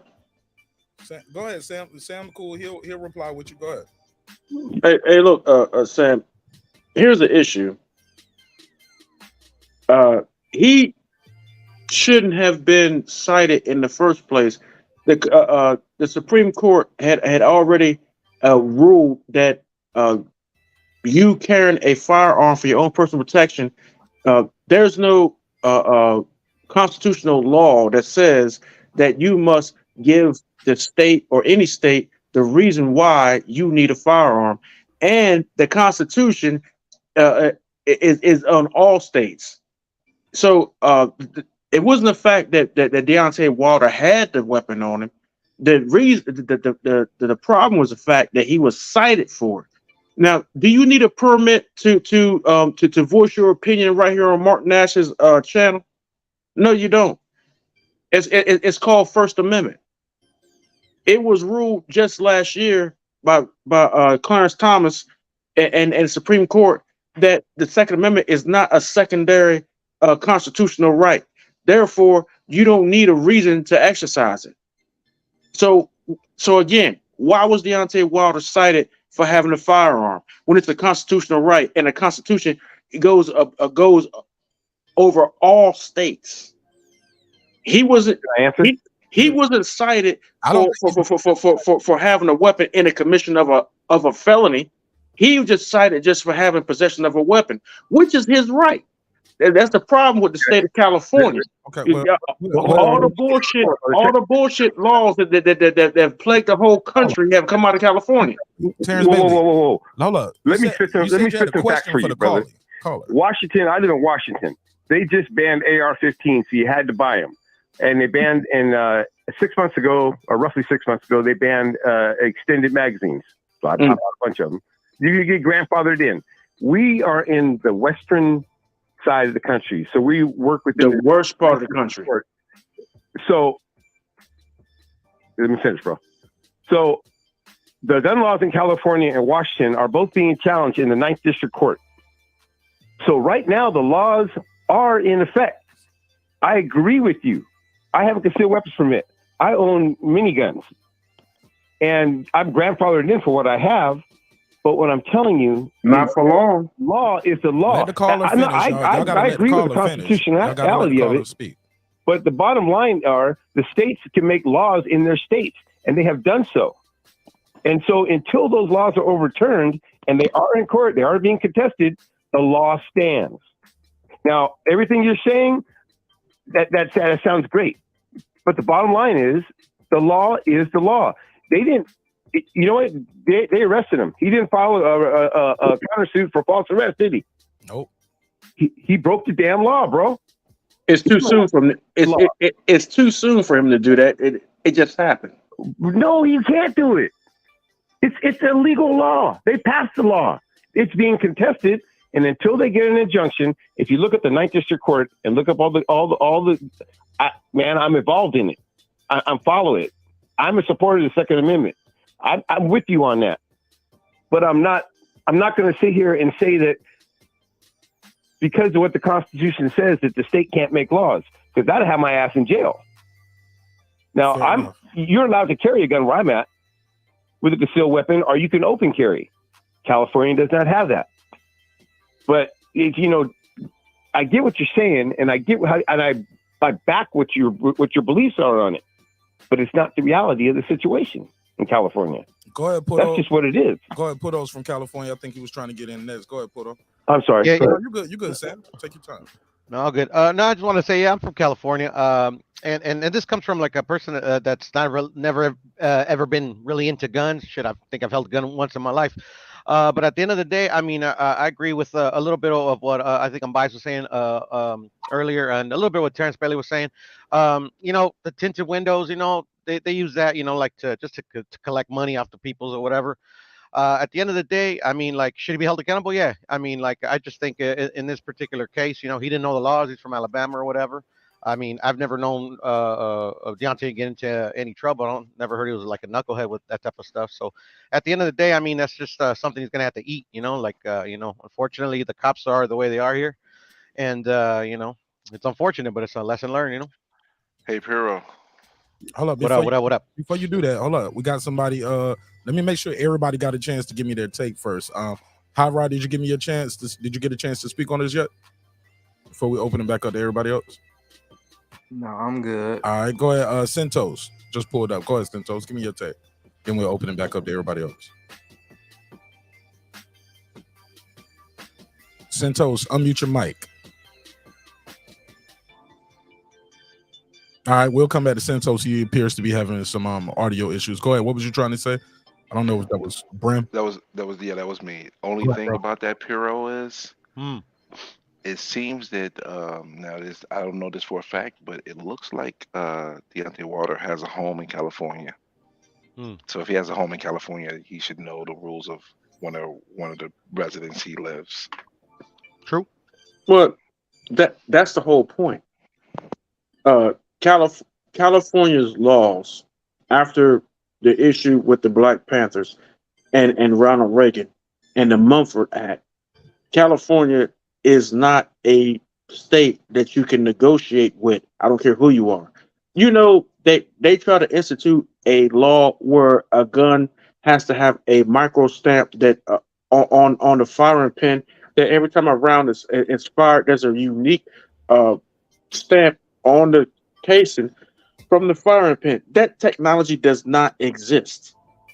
So it was struck down by the Supreme Court.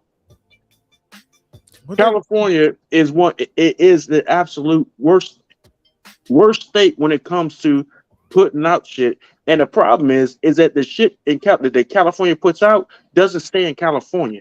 It moves east like a fucking virus with the rest of these democratically led states, and they try to pick it up and try to modify, and it's just a damn virus. You shouldn't leave one state and move into and cross over to another state, and it's like moving to another country. This is why I don't like political parties, and I do not consign to political parties. And I'm not a part of a political party because all of them are poison. And this is a prime example why. Deontay, the federal constitution said that Deontay had that right. And because he was in California with a bunch of soft ass people and a bunch of damn faggots, he can't say that on air. Can't say that on air, bro. My bad. Because he's in California with a bunch of soft people, with a bunch of soft ass people. He's got a gun, and he didn't hurt nobody, but yet they can't stop people from crashing into stores and grabbing merchandise and walking out with no guns. Has nothing. One thing doesn't have nothing to do with the other, Terrence. No. What is this? The young man broke the law. Now you don't have to like the law. We don't have to agree with it. It's an unjust law. Hey, look, Mark. On the book before he moved out, before he bought a house there, before he brought that gun there, before he was in the car with the weed, bro. Like, Hey, Mark. Let me ask you this question. You and I both are Army vets, right? Yes, sir. All right. Somebody give you an unlawful order. What do you do? Wow, that's not a soldier, sir. No. I didn't answer that. Somebody give you an unlawful order. What do you do? You can deny the order. Okay. So the individual who pulled up on Wilder, that was an unlawful order because it does not line up with his oath to the Constitution. Terrence, I'm sorry. No, I'm just saying. Wow. I'm not right with you on that, bro. Wow. Every cop takes an oath to the Constitution. If there's a law that does not line up with the Constitution, you are in full right to not enforce it. That's common sense. At the end of the day, he just gonna get a ticket and he gonna pay his fine, man. When the smoke clears, that's gonna happen. I think there's a mandatory in California. No, that's New York. That's New York. New York is like 2 years. Okay. Again, it's gonna end up being a fine, and that's what you're gonna hear at the end of this. After it's all settled, that's all it's gonna end up being. He's gonna go register the gun, and they're gonna reduce it to a fine. That's it. That's all we gotta do. Not everybody's not the guy either. I'm not registering none of my guns. We weren't talking about you. I was talking about what he should do. I'm saying it's a mistake. You should never register your guns. That's unconstitutional. You never register your firearms. Do you know what was stay in the state that you are in, bro? Because you move around the country and you get stopped. I'm saying stay where you are, because if you take your weapons across to New York and you get stopped, you're gonna have a problem. If you take your weapons, I never take my gun to That's all I'm saying. That's all New York. Talking just to say you're not going to New York. Let's not over talk each other and be so reactionary. Like, if you're not talking, respect somebody else's time to talk. My bad. Yeah. Just respect their space. Let them talk, because sometimes people will forget what they saying. Like, people just being reactionary, cutting in and cutting people off. Yeah, it's cool. I'm on mute. Appreciate it. Go ahead. We got somebody here who hasn't a chance to speak yet, and then we'll go back to the caller. I think he's still waiting. Go ahead, Santos. Mic check 1 2. What it do? Yeah, I finally got it in order. Well, y'all probably talked about it, answered while I was fumbling with my audio. But anyway, I was just wondering, as far as that issue with Deontay, each states have their laws. I know some states, if you register, well, I think I'm aware of this. Some states are if you register in certain states, it works in other states as well, but not all states. But anyway, for his own benefit, he should have had it registered. Now I don't know if I thought weed was. I heard y'all say something about you can't ride around with the weed. I thought it was legal in California, but I'm not sure. You can't. Yeah, it is. You can't ride around. You can't. It can't be burnt. You can't smoke. Now the other thing I wanted to say, there was I think if I recall correctly, Deontay owns property. He owns a house or so in California.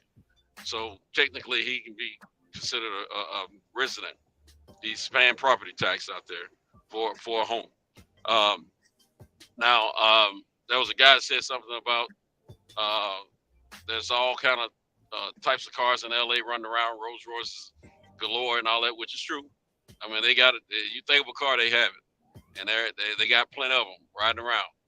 I still think that because the way his vehicle is dressed up and everything, I can't go against what Terrence is saying. I think he's right. I think it was a target situation. They probably were trying to figure out who's driving that car and went from there.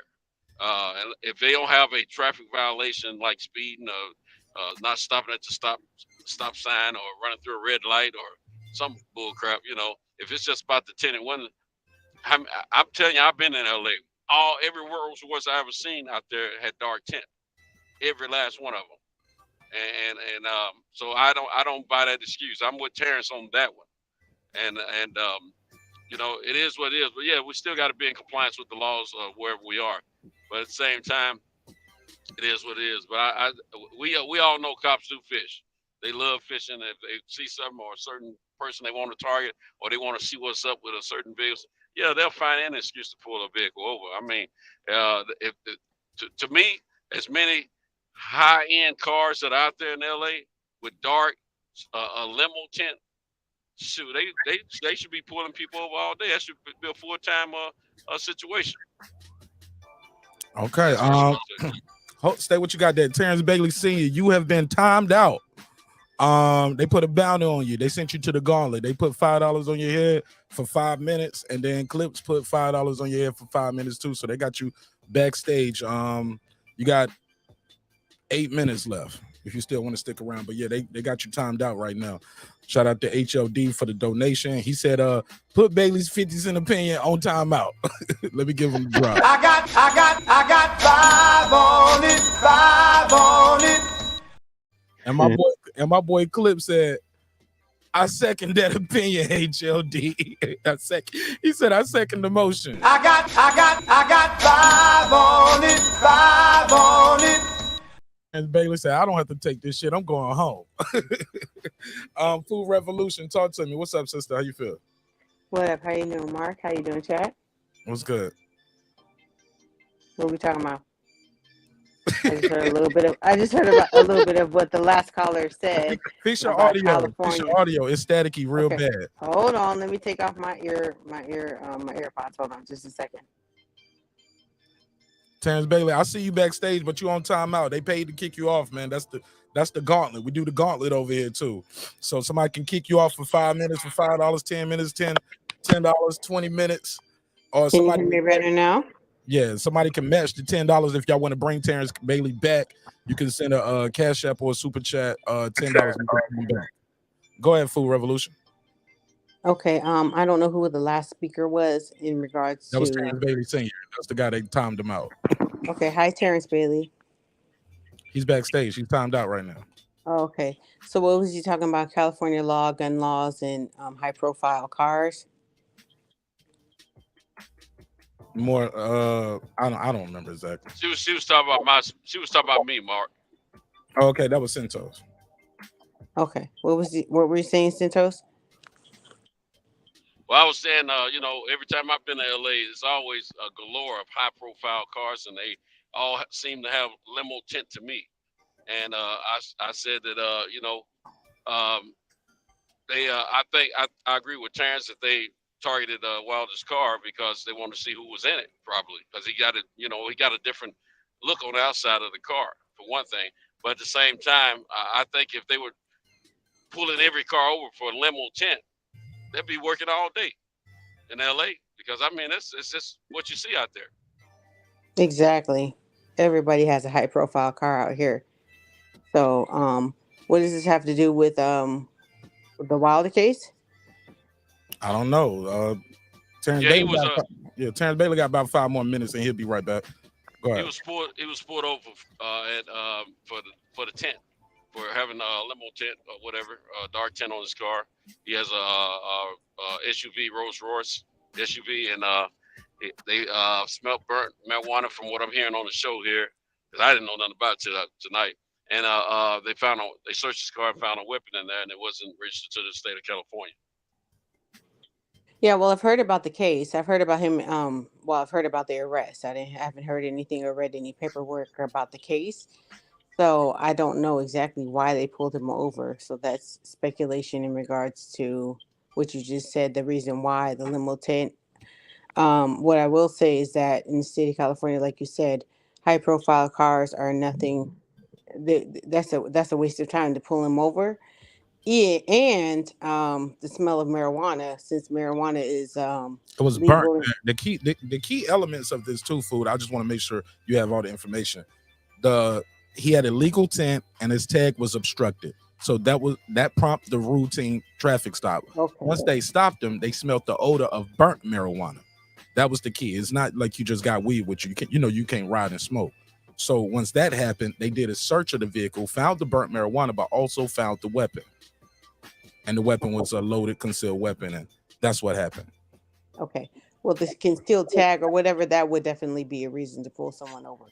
And if they found the actual burnt marijuana, yeah, that definitely. But just the smell, no, that wouldn't be a reason to pull someone over because I haven't smoked in, like I said, a long time, like 15 years.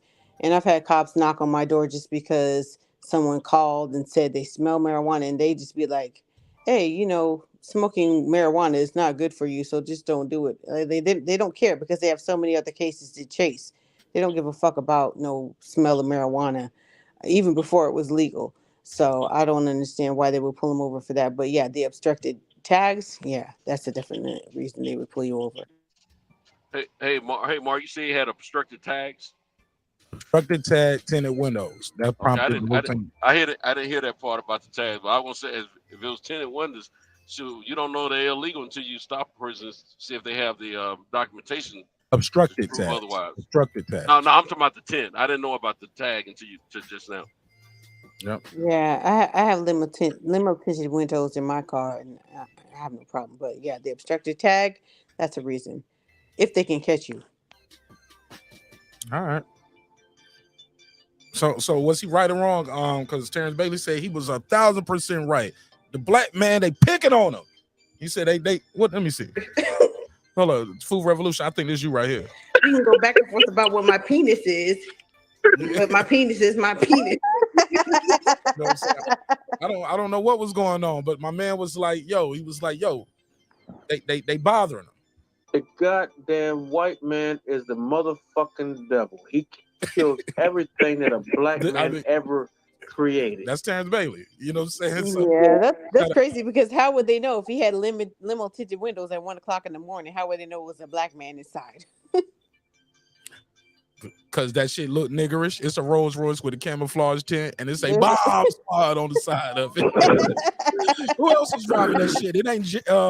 It ain't Jerry Seinfeld in that motherfucker. He ain't say no damn. Well, of course, because he's not. Jerry Seinfeld. I'm thinking Jerry Springer. But no, it ain't say no damn bomb squad on the side.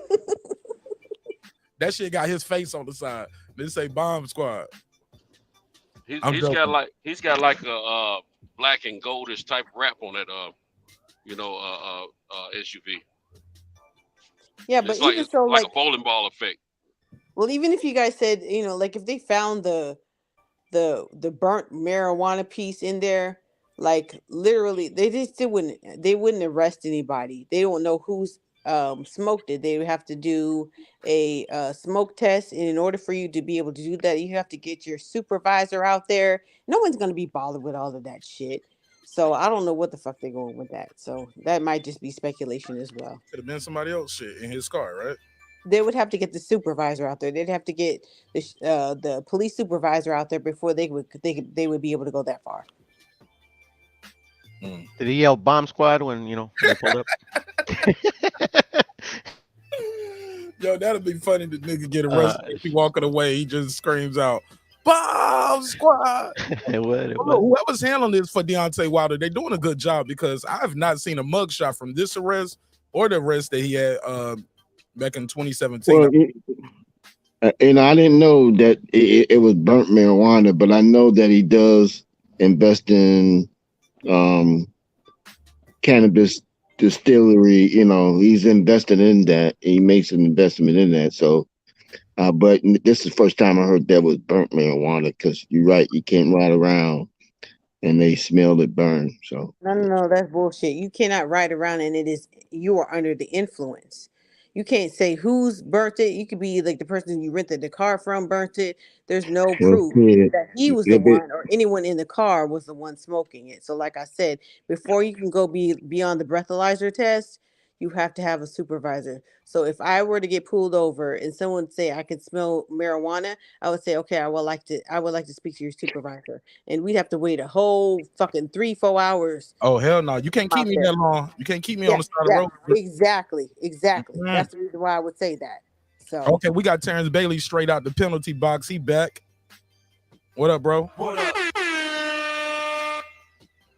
Man, look, I'm gonna say this. I'm not gonna get too in depth with it because obviously it's not worth it. It's not worth it with y'all. I'm gonna say this. If you value your rights, then you will exercise your rights. You will everything to exercise your rights. Like I said earlier, I spent an hour on the phone with a senator, and he told me a whole lot of stuff that go on that y'all wouldn't believe that go on. If you was a fly on the wall with the conversation I had, a lot of you will vote very, very different. But I'm gonna leave it at that.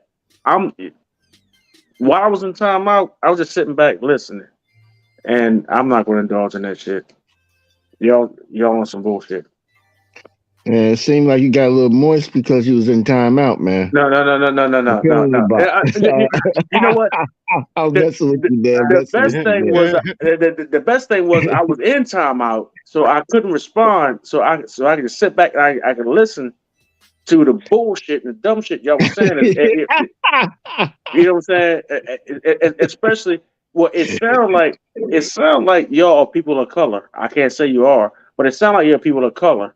And if you are, and the shit you were saying, and that's how you vote, I can't do nothing for you. TB, how do I vote? I can't do nothing for you. I can't do nothing for you.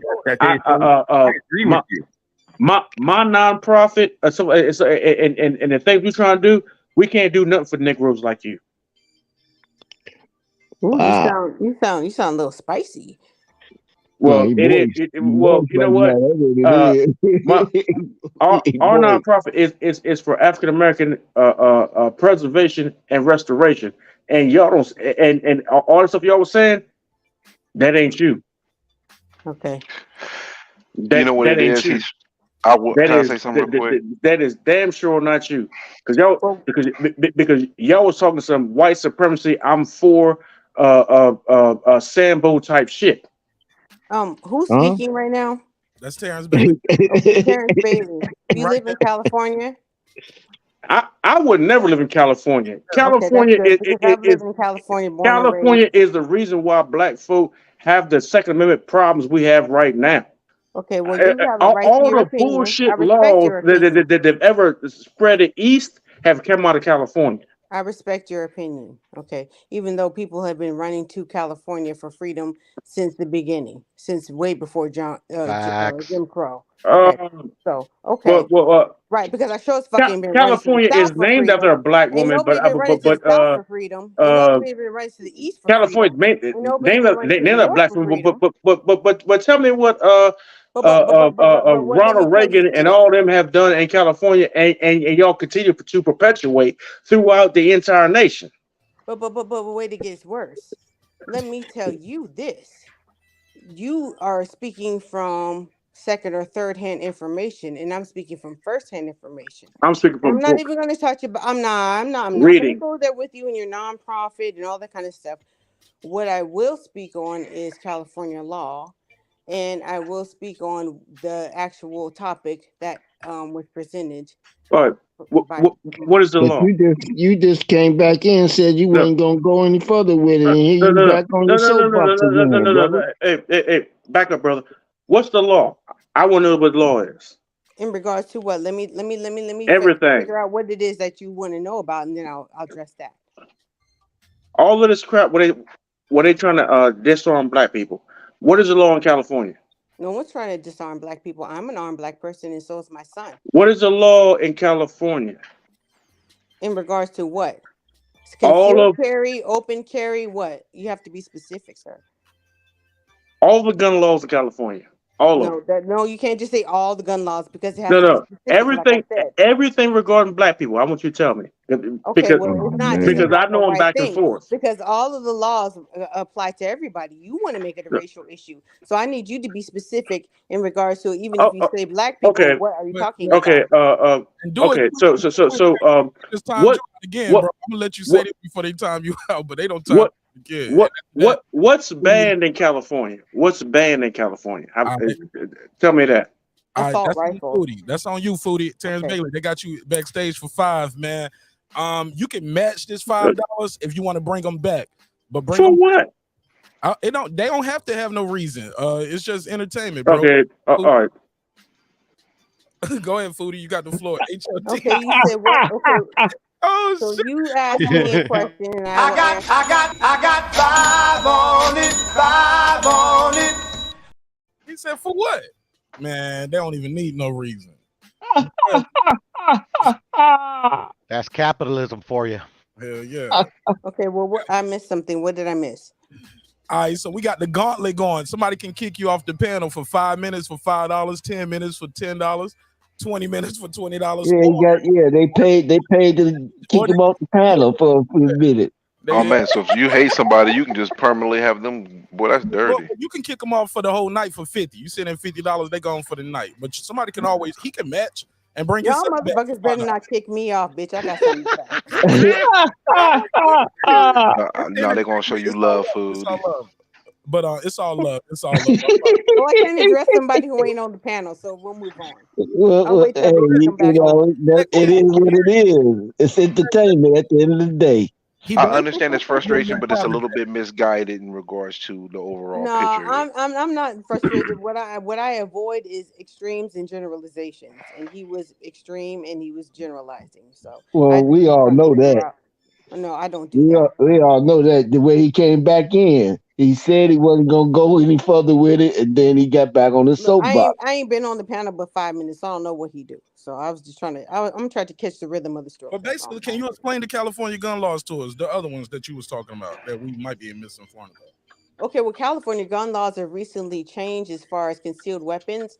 And even my son just explained this to me today. Like, all you have to basically do, before you had to have an extreme case like stalker or somebody who was a felon that was trying to like get at you or whatever before you could be allowed a concealed weapon. But now all you have to do is go to a class for concealed weapons, and you can have a concealed weapon. Get your permit, perk. Just get your permit. That's it. So I'm a nurse or anybody. You know what I'm saying? If you just go to the class and you learn the laws, which is reasonable to me, boom. After that one class, and then you got to do a gun range too, right? Do you got to go to the gun range one time or for like a couple hours or something like that? To the what? You have to go to the what? Gun range, Oh yeah, well that's usually. We go to a gun range. So the dude who runs the gun range we go to, he's the one who runs the concealed weapon class. So generally, exactly. It's like that here in Chicago, right? And that's reasonable to me. That's not, trying to restrict people. That's just trying to make sure people who have it are safe and know what they're doing. Reasonable to me. Myself back. Let's go. My back is broken. What a vertebrae or what portion? Spinal. Shout out to Terence Bailey. He said, "I'm bringing myself back." He said, "That's gonna cover me for 3 years." That's gonna cover me. I know that's right. I hear you, bro. We call this here a little twin. Wow. Nigga. I'm back, dummy. He said, "I'm on y'all bitches." Let's go. Hey, look, you got to Miss Ma'am, you got your permit because of a Supreme Court ruling that you don't have to tell the state police or the government why you want your permit. There was a lawsuit. It was Bruin was versus the state of New York, where New York, New Jersey, Delaware, Maryland, if you wanted to get your permit, you had to tell them why you wanted it. And it was called damn, what was it called? Basically what you had to do is you had to prove why you needed one, and then the state police would say whether or not it was justified, which is not a constitutional right. Your constitutional rights say that you can go and you can buy a weapon, you can keep it on you at all times. That is your constitutional right. So the Supreme Court struck it down, and that's why you was able to get that permit that you're talking about. See, the thing is that black people don't keep up with the stuff that's going on in the legislature, in the legislature, and we don't show up to be able to voice our opinion or nothing. I sat through I was asked to come and testify before the Maryland judiciary, and before the stuff that I had to see, they brought up a whole bunch of other cases. You would be surprised of the stuff that gets brought in front of your state legislature that you are not there to say, I don't like that, I don't want that, and like that. Like I sat there and watched the child support division come up there and say that they wanted to go wanted to snatch anything Let's stick to guns. Let's stick to guns in the gun law. No, well, I'm just saying there was a whole lot of stuff. There was a whole lot of stuff that, and there was some other stuff that black folk would have been wanting to see, but there was no black folk there to contest it or vote against it or have some type of contrary testimony. No, Okay, nothing. So you were there, right? Yeah, You were a black person there, right? question, Mark. I'm gonna ask one question. Terrence Bailey, which one of those laws was specifically targeted towards black people? Exactly what I was trying to get. Oh, there was a lot of them. There was a lot. There was a pointed out. There was some legislation about black communities that they wanted to be able to pass a law in order to do some shit. It involved black communities, but the thing is that it would affect historic black communities. Just like y'all don't, I don't know if y'all would think about it or not, but this immigration policy, they don't. The people, Hold on before you go further. I'm listening to you. What does immigration have to do with historic black communities? What you're jumping around? I'm about to tell you if you let me talk. The people who are letting this stuff go on with the borders and stuff like that, the people who are coming into the communities are not going to their communities. They're going to black communities, and some of them are historically black communities. I know of one community in particular, which is my community, which is the oldest free black community in the entire nation still in existence. And I sat there and watched a school bus, and only 2 black kids came off that school bus, and the rest of them were migrants. Terrence Bailey, are you talking about California or are you talking about your state? I'm talking about Maryland. No. That's in Maryland. So that's even worse. It's not California. That's in Maryland. But those are 2 different sides of the coin. No, you're not. The way we do things in the West are 100% for sure not the way they do things in the East or the South or the North. You're not getting what I'm saying. You're not criticizing the way that we do things in the West. You're not getting what I'm saying. But I don't get what you're saying. No. You're not getting what I'm saying. It's one thing for that to be happening in the West, but it's all the way to the East Coast on the Atlantic Ocean that the most historic black community in the entire nation is getting ran over by the immigration policy, and they have no policies to protect historic Black communities. Okay, so what I've heard while I've been on this panel for 10 problem minutes. is a lack of planning. Okay. The lack of planning. It's no thing against any people. It's a lack of planning by the But government. it's not though. But you just your whole It's a soapbox lack of has planning, been- but I your just whole said that. soapbox has been that it's against Black people and people of color. Then you jump to immigration. Then you Well, jump to Maryland. Then you jump to it California. is. Then you jump to everywhere else. Okay. They haven't So given you're Black not people. so forgive They me if I'm haven't not given Black following people you. what they promised Black people, but yet they bringing in other people. It's like you got kids and you can't afford to feed your own kids, but you're going to try to bring in some more kids. And this has to do with gun laws. How? But I need to. No. All of the stuff is tied. All the stuff is tied together. It is not. Did you know that the IRS is Okay, now we're talking about the IRS. Good. Did you know that the I'm done. IRS has an ad out right now to hire a multitude of people, and it has spent over $230 million to buy weapons and ammo? Why does the IRS need weapons and ammo? Are we talking about Wilder? Fucking up in LA. Thank you, Like, Ken. what's Oh, up, Fruity? now, What's up, here comes Fruity? Shan. Here comes What's Shan with her up, girl, bullshit. Ken? In the booties. Fruity. Yeah, Fruity, I was listening to it. Like, us Virgos, we ain't got time for this. I This mean, I've been on filibuster. this Yeah, panel for here 10 comes Shan with minutes her and I'm all the bullshit. way down the fucking rabbit hole. Like, Yeah, what the yeah. fuck are you talking about? Yo? Yeah. They And need those weapons to collect. did you just say, oh, it's Shan with her bullshit, I'm out here? No, it's not bullshit. We're just telling the truth. Wilder fucked up.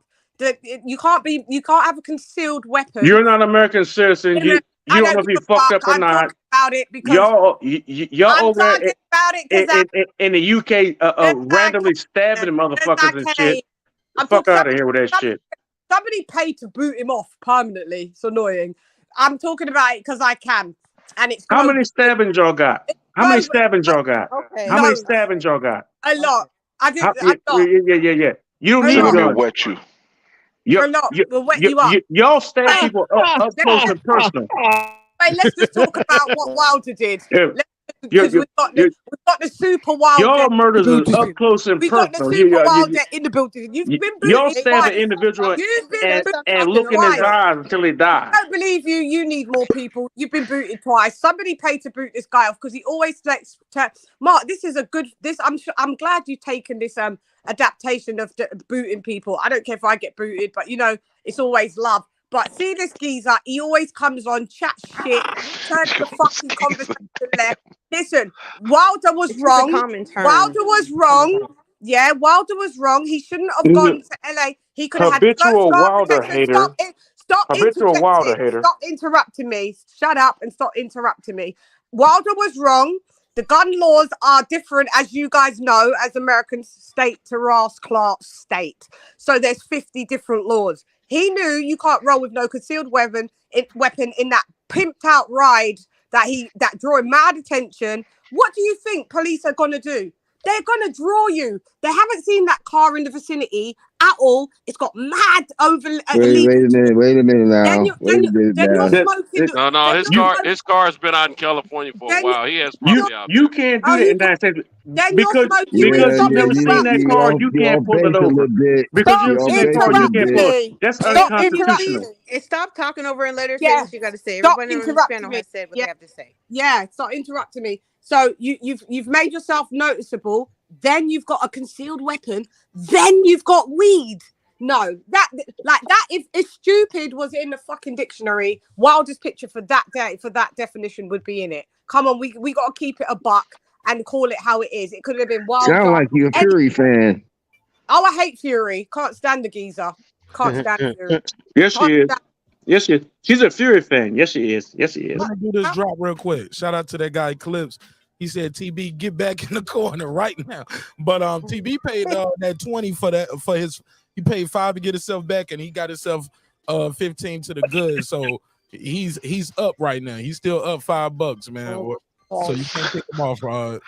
But shout out to Clips for the donation. I see where your mind at though, Clips. Shout out to Clips supporting the show. A 10. a 10, a fucking 10. I spoke to him and said, okay. He said this matches his 20, so HLD's 5 is valid. Terrence Bailey, sit your ass down, fella. All right, Terrence Bailey, I see you in 5, man. I see you in 5, man. See, this is what I'm saying. This is a funny episode, bruh. Yeah. I see you in 5.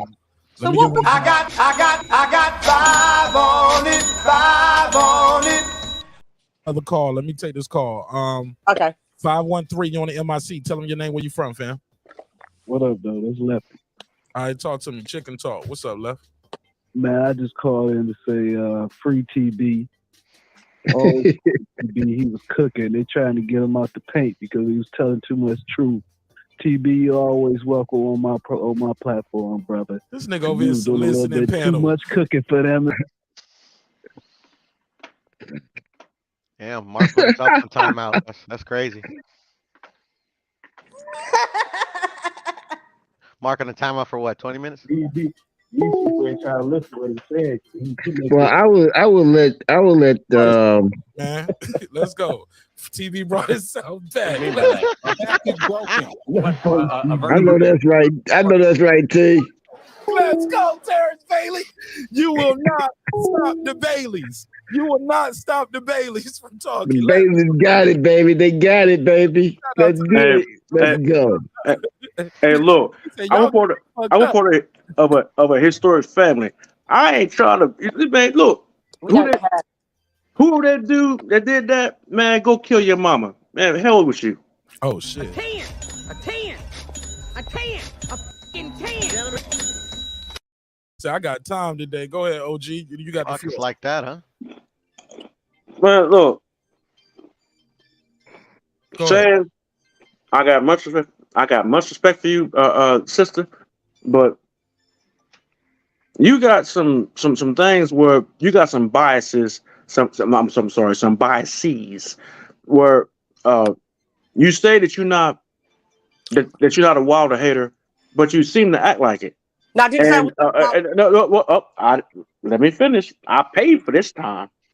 Oh God, we've had so many free times. I paid for this time. God, this is tragic. So go ahead.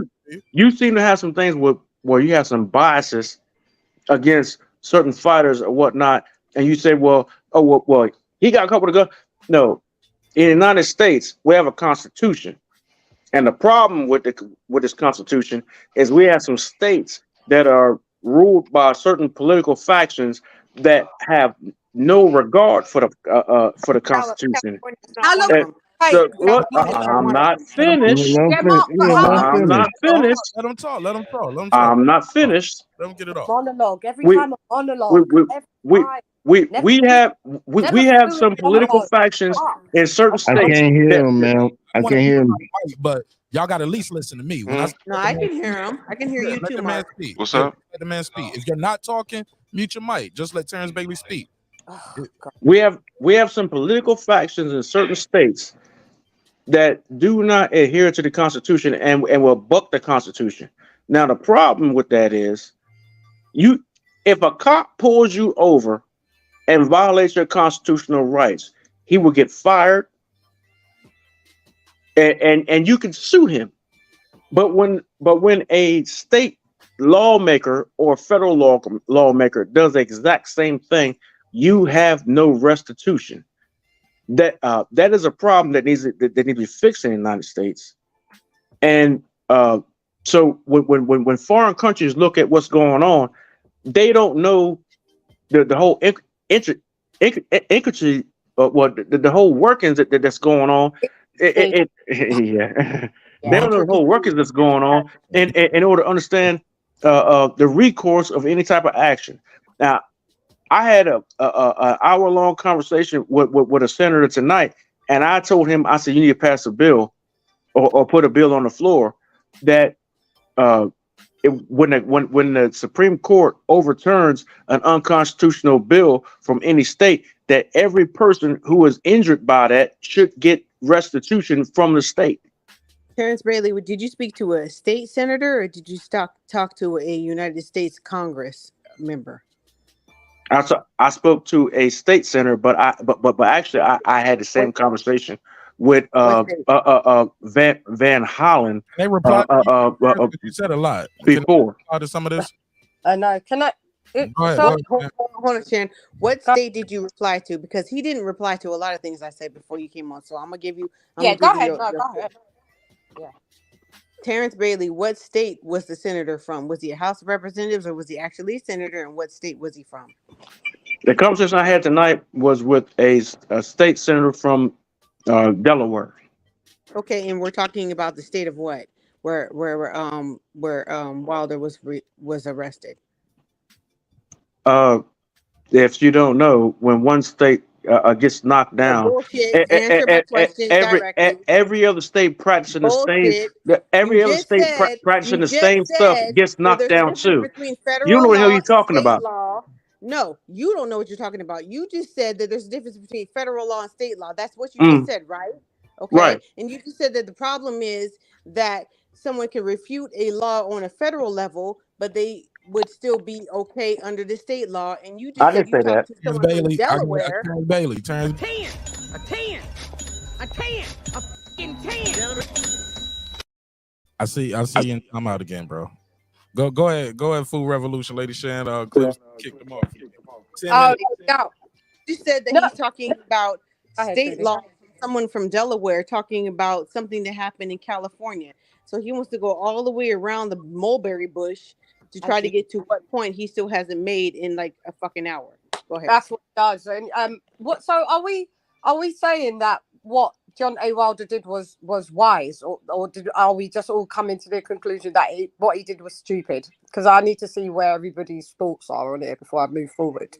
Okay. Well, Sharon, just simply because I'm in the state of California and I don't know all the facts of what happened, what I will say about what has been spoken about on this panel is that they say that he smelled burnt marijuana, which is easy to refute, even on the state level or the city level in California, by saying that, okay, I've taken a breathalyzer test, and if you don't find marijuana on my breath, which they don't really test for, even when you go to a job in California, they don't test for marijuana anymore because it is legal. Yeah. Okay. Yeah.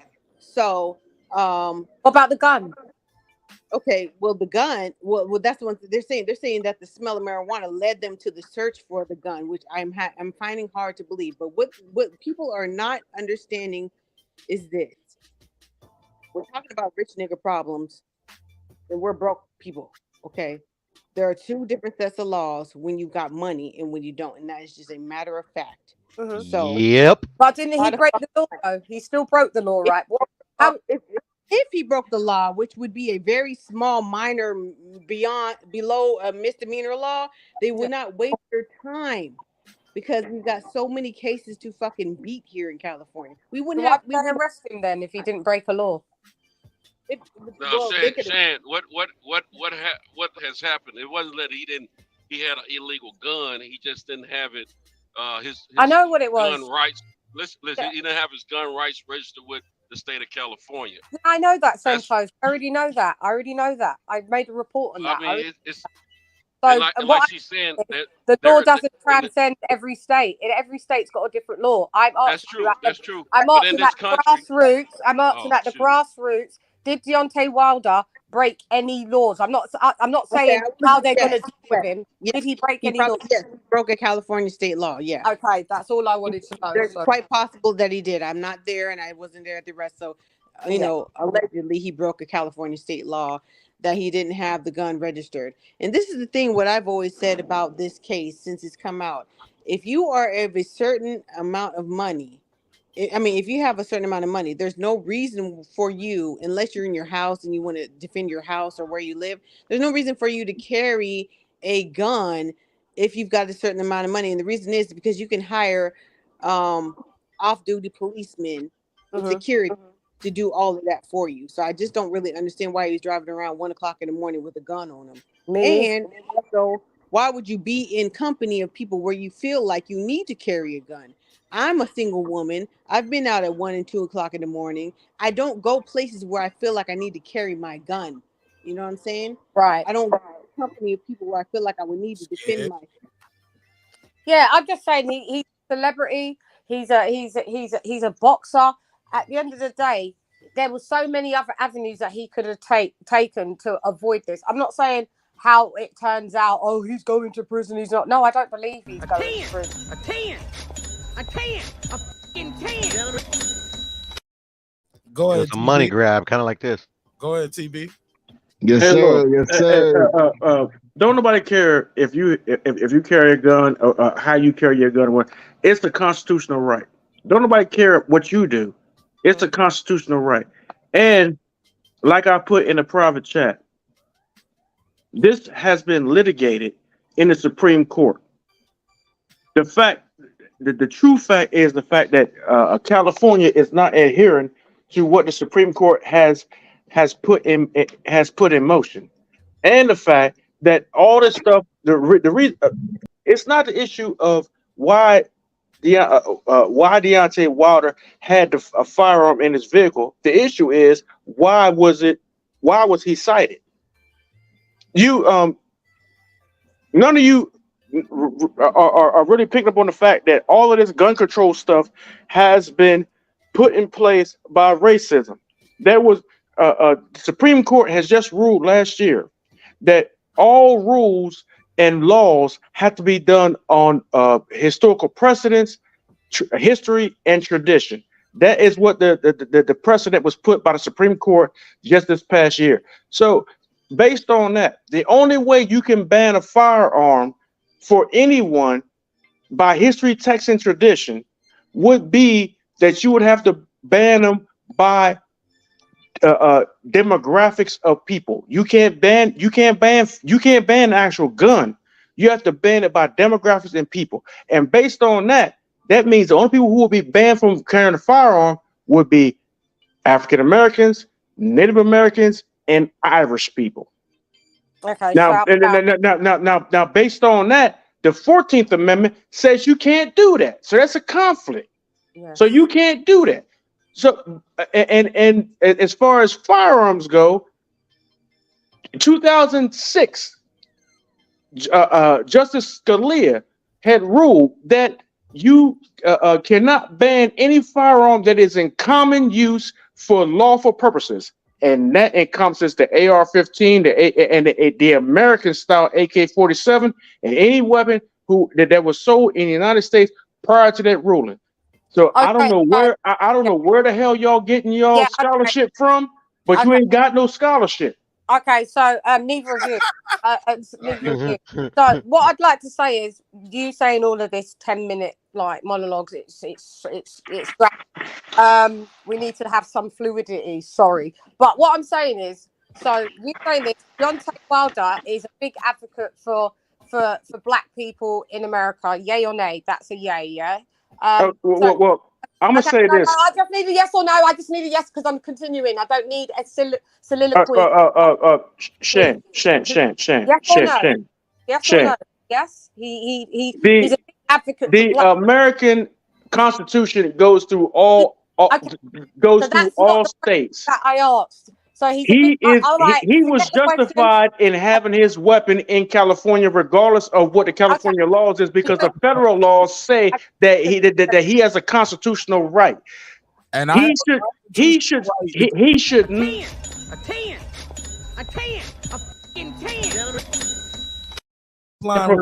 Say your last line. Say your last line.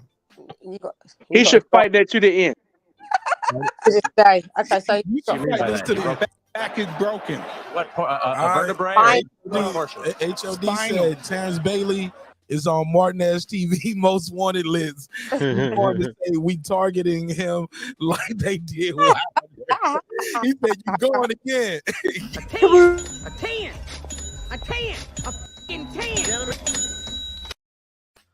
So what I'm saying is there is a protocol, right, for Deontay Wilder could have did this all correctly in order to carry his gun.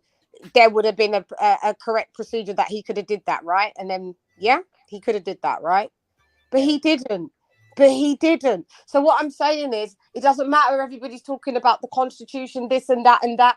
At the end of the day, there was a procedure, because I checked. There was a protocol that he could have absolutely brought his weapon legally to the state of California and not had any problems. But he chose not to do this, sir. And for someone that advocates in black rights and XYZ with Deontay Wilder, he knows that police will target you just for the mere fact that you're black. So you knowing this puts you in the dunce corner again. You knew this, so why didn't you follow out the correct protocol? You didn't. Yeah, I get what So you're that's saying. just what it is. Yeah, that's just what it is. Why are we everybody trying to dance around it and skate around it? It doesn't matter if it was Deontay Wilder or if Muhammad Ali was back living again and he did the same thing. I'd be saying the damn same thing. You broke the law, bro. Yeah, My question is he was real wrong quick, for getting. my question is Deontay Wilder still in jail or has he been bailed No, out already? he bonded out. He bonded out like 4 hours later. He was pretty. Okay, so why is this even? Why do we care? Man, he was in the lobby. It was just the topic of tonight. But you know what? Yeah, he didn't comply with the technicalities of the law.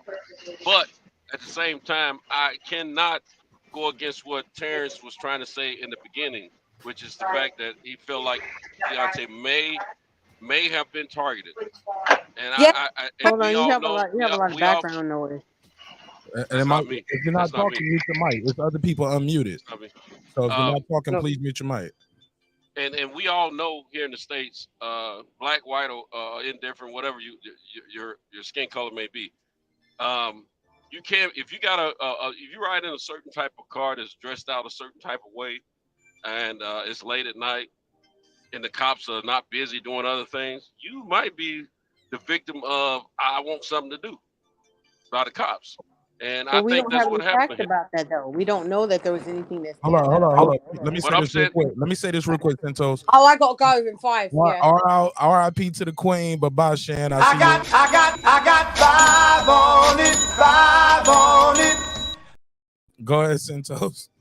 And what I was saying is that I'm not saying they particularly targeting Deontay Wilder himself, but they probably want to know who was in that car, because that car was not. It's not the kind of car that just camouflage itself in between other cars, because his car stands out. What did the car And look like so- specifically? Then can you tell me? What did the car look like? He's got it wrapped with in bronze and black, like a bowl. It's like a bowling ball finish or whatever. That's Last nothing time I in saw it. California. That's Yeah, nothing. I know, but it is a Rolls Royce SUV. But we don't know. I don't know. I personally don't know what locality he was at when they pulled him over. It could have been He was one in of those areas. Hollywood. Okay. Hollywood. Okay. But I think it's we all know that that's a amount of reason to pull somebody over. The tags or the tinted windows. That's the amount of reason to pull someone over. Only the If you're tags, not- but not the way Happens that all it the could time, look though, like, especially in though. California. And more, he said, man, that's one of the main reasons they gonna pull you over. He said because of Facts. the gangbangers. The cops ride by, they see a car they can't see in, they be like, let me pull you over. He said Bullshit, but yeah, facts. But they see those cars every day, all day. I'm just telling 40, you what 50 Sherwood Moore times a said. day. He born and raised out there, bro. This Who? Sherwood Moore. He said when we talked about it, he said that's the main thing that's gonna get you That's pulled my over. brother. I feel for them. But It's the probable cause. like my girl said, he was in Hollywood. Hollywood, that's all they got out there. I've They been out there probably- more but than look, once. right. That's all they got. But Yeah, look, we're not talking but about look, let me say Shelton this. Moore. Shelton Moore's from South LA, Let me say this. so that's much different. Let me say this. This is important. The cop can look at your tag and see if you got limousine tags. It's gonna have that LM. I don't know how I'll do it out there, but in Georgia you'll see the LM, and so you can have the blackout tint. You can have an open bottle of champagne because it's not your personal vehicle. They have a different type of license. So No, not in California. We don't have LM tags. Either you have limo tints or you don't. yeah, but the cops have some way of notifying it, right? Hey, No, Mark, they I'm just- telling I you. don't it's know, at Mark, random. to be Mark, honest. in Well, LA, I don't know. I in need LA, somebody to work for law everybody riding where you can't see in their car just about in LA. Right. I'm telling you, every time I've been, I was like, darn, how they get away with it? I said, And you "It's can't California, really this ain't discriminate because it's so fucking hot out here. Like I work out in the desert. Everybody has limo tents because it's so hot. You don't want your fucking seats to melt. So that would be a waste of time. Some things in different states that would be a waste of time in California to pull you over with. Yeah, because Yeah, I they mean, still do everybody's riding around like a star. Even if it's a Honda Accord, they Money got grab. limo tint out there. So Puro or whoever that's speaking that says, yeah, Yeah, but that's they puro. still do it. But where do they do it? They don't do that in the Everywhere. San Fernando Valley. They They don't do do it that in everywhere. Hollywood. They don't do that in Bel Air. There's no reason to that. In South LA, there might be a reason to be suspicious about somebody's activity because of the activity that is You don't work commonly in going law on in that area. enforcement though, Food Revolution. So we would I'm need talking somebody. about the law enforcement. But That's true, we would Mark. know. Go ahead. What you say? I'm, And so, no one here I'm is sorry. on no one on this panel is in law enforcement. But yeah, but you speaking with so. That's not true. Okay, so somebody is in law enforcement. Go ahead. TP. Someone is No, somebody who's worked in law enforcement. I was a currently military. I said I worked in law enforcement. in California. With the enemy, huh? No, not in California. Okay, thank you. Well, I'm on the East Coast. But the thing about California is that y'all got some bullshit going over there. That's what everybody that's not in California I likes to agree. say. No. That's everybody who's affected by the bullshit laws that come out of California that spread into their state says. Well, I That didn't part. finish that. Yeah, I will agree that there's some bullshit laws, but you cannot specify which ones affected Deontay Wilder. Okay. The state of California tried to put in place a law where gun manufacturers got to put a micro stamp on a pistol on a firing pin to imprint a stamp on every gun that it fires. That technology does not exist. Okay, what does that have to do with Deontay Wilder getting arrested? And number No. two, It's the fact number two. about how liberal and how stupid the shit that y'all do. Well, this is the thing that you guys don't seem to I don't know if y'all can see understand. the screen. Let I me do be got very acknowledge clear the about this. super chats too. I don't know if y'all can see them when I put them on the screen, but let me acknowledge them. Shout out to Lisa Bell. She said, "Bring Lady Shan back." I got 5 on it. Go ahead, Foodie. The thing that people don't seem to understand about the state of California and the wild, wild west that I live in is that we do not really give a fuck or respect the laws out here. Little place called Mexico, okay? There's no way they're going to regulate everything that goes on, because if you tell me I can't do something, I'm going to go to Mexico and I'm going to get what the fuck I want. And we're going to do that. Everybody else is worried about gun laws because they follow the gun laws. I don't understand that for the simple fact that gun laws only protect you from your neighbor who may or may not abide by those laws. We don't give a fuck about them. Criminals don't give a fuck about them. So we don't give a fuck about them. We don't give a fuck about them because criminals don't give a fuck about them. So it's better to be caught with I'm it glad than you said without that. it. Love you, Lisa. So, Lisa, my sister in the building. Thank you, Lisa. I'm glad wanna you re- said that. I'm glad you said that. Criminals don't give a fuck about gun laws. When they put gun laws in place, it only affects law-abiding citizens. Criminals, by definition, don't give a fuck about no damn gun laws. You can ban what the hell you want. Only thing you're doing is affecting law-abiding citizens. And the people in California, I don't understand why y'all ain't kicked when Newsom was up for recall. I don't understand why y'all didn't get that dude up out of there. I'll tell But you y'all why, didn't. because we're gonna do what the fuck we want to do anyway. And the other people who don't vote Newsom out is because he's giving everybody free fucking money. Can I just say something at this Kind of point? dumb. Now. Let me just say something. And after this, let's try to get somebody or some other people involved in the conversation on the panel. Them niggas, and look, everybody else quiet. They scared they're gonna get kicked off. They're gonna get booed. Yeah. Man, Not I'm at not all. paying no Not at more. What I'm all. saying is, You kick me off again. I'm not paying no more. That's really funny about all of this, that everybody's all of a sudden civil rights activists, like right now, right?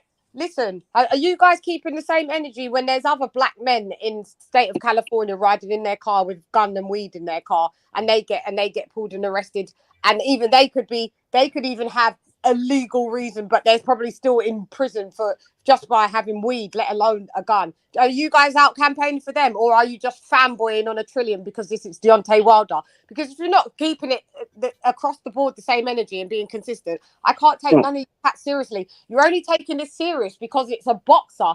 The boxer this is the extreme levels of fanboyism. And may I just add, I remember when everybody was getting on Anthony Joshua's back saying, Really? "Oh, he was a dime seller. He was selling nickel bags and nickel and dime bags. Look at he was a weed seller and this and that." But then you've got your Really? fighter here that stopped for gun You got a charges. foreigner talking Gun this charges. bullshit. Keep the same energy. Go and be an activist for the other black lads that are in cars getting pulled with guns and weed. Shouldn't they not be pulled with guns and weed? Now, what I'm saying is Deontay Wilder wasn't targeted. You're not targeted when you're fucking driving in a fucking camouflage, pimped out, yet again, I say, Rolls Royce. That's not a target. You didn't try to be covert and then being covert and then being pulled randomly just maybe because your tag is a bit concealed. Then you could say, do you know what? I was targeted. He was a sitting duck. He was like, hey guys, here I am rolling through California at 1 a.m. Yep, I've got a gun in the car and yep, I've got fucking weed. And so what? There's nothing targeted about it. I rest my case, Your Honor. We actually, let me respond to that.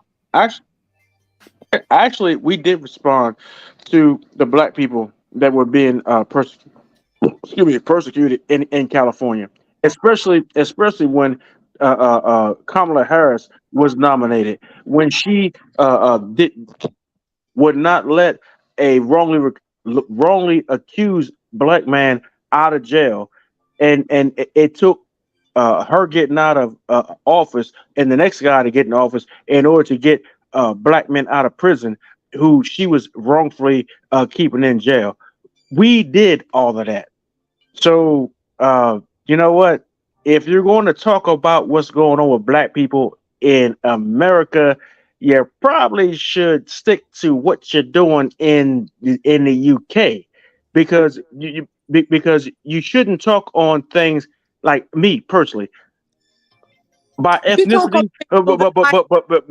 by ethnicity, I'm Cameroonian, but I don't speak on what's going on in Cameroon. I don't care what. I don't What care what you speak what on. you're If you saying, don't want me to speak, what you're pay saying, 10 you're dollars. speaking out of If you turn don't want me to because you don't know If what the you hell don't you're want me talking to about. speak, pay $10 and get me the fuck off the panel. Until then, be quiet because you're in the back chat right now calling me your baby mother. And you know I love you. No, I can't be in the back chat if I'm talking to you.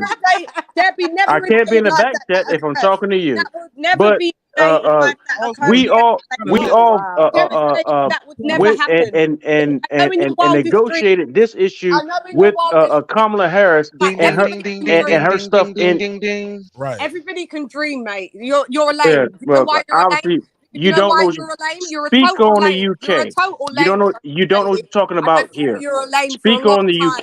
You're a lame. All right, we got 3 other people on the panel. Let me let them get involved in the. Hold on, sis. You talking over me now? Please. Look, I'm leaving the panel. I just wanted to say, have a good day. Look, you still talking over. Come on, lady Sharon. Like, if you gonna leave, you gonna leave. But we got 3 other people on the panel. I want them to get involved in the conversation. No worries. Shouts out to y'all. My sister, peace.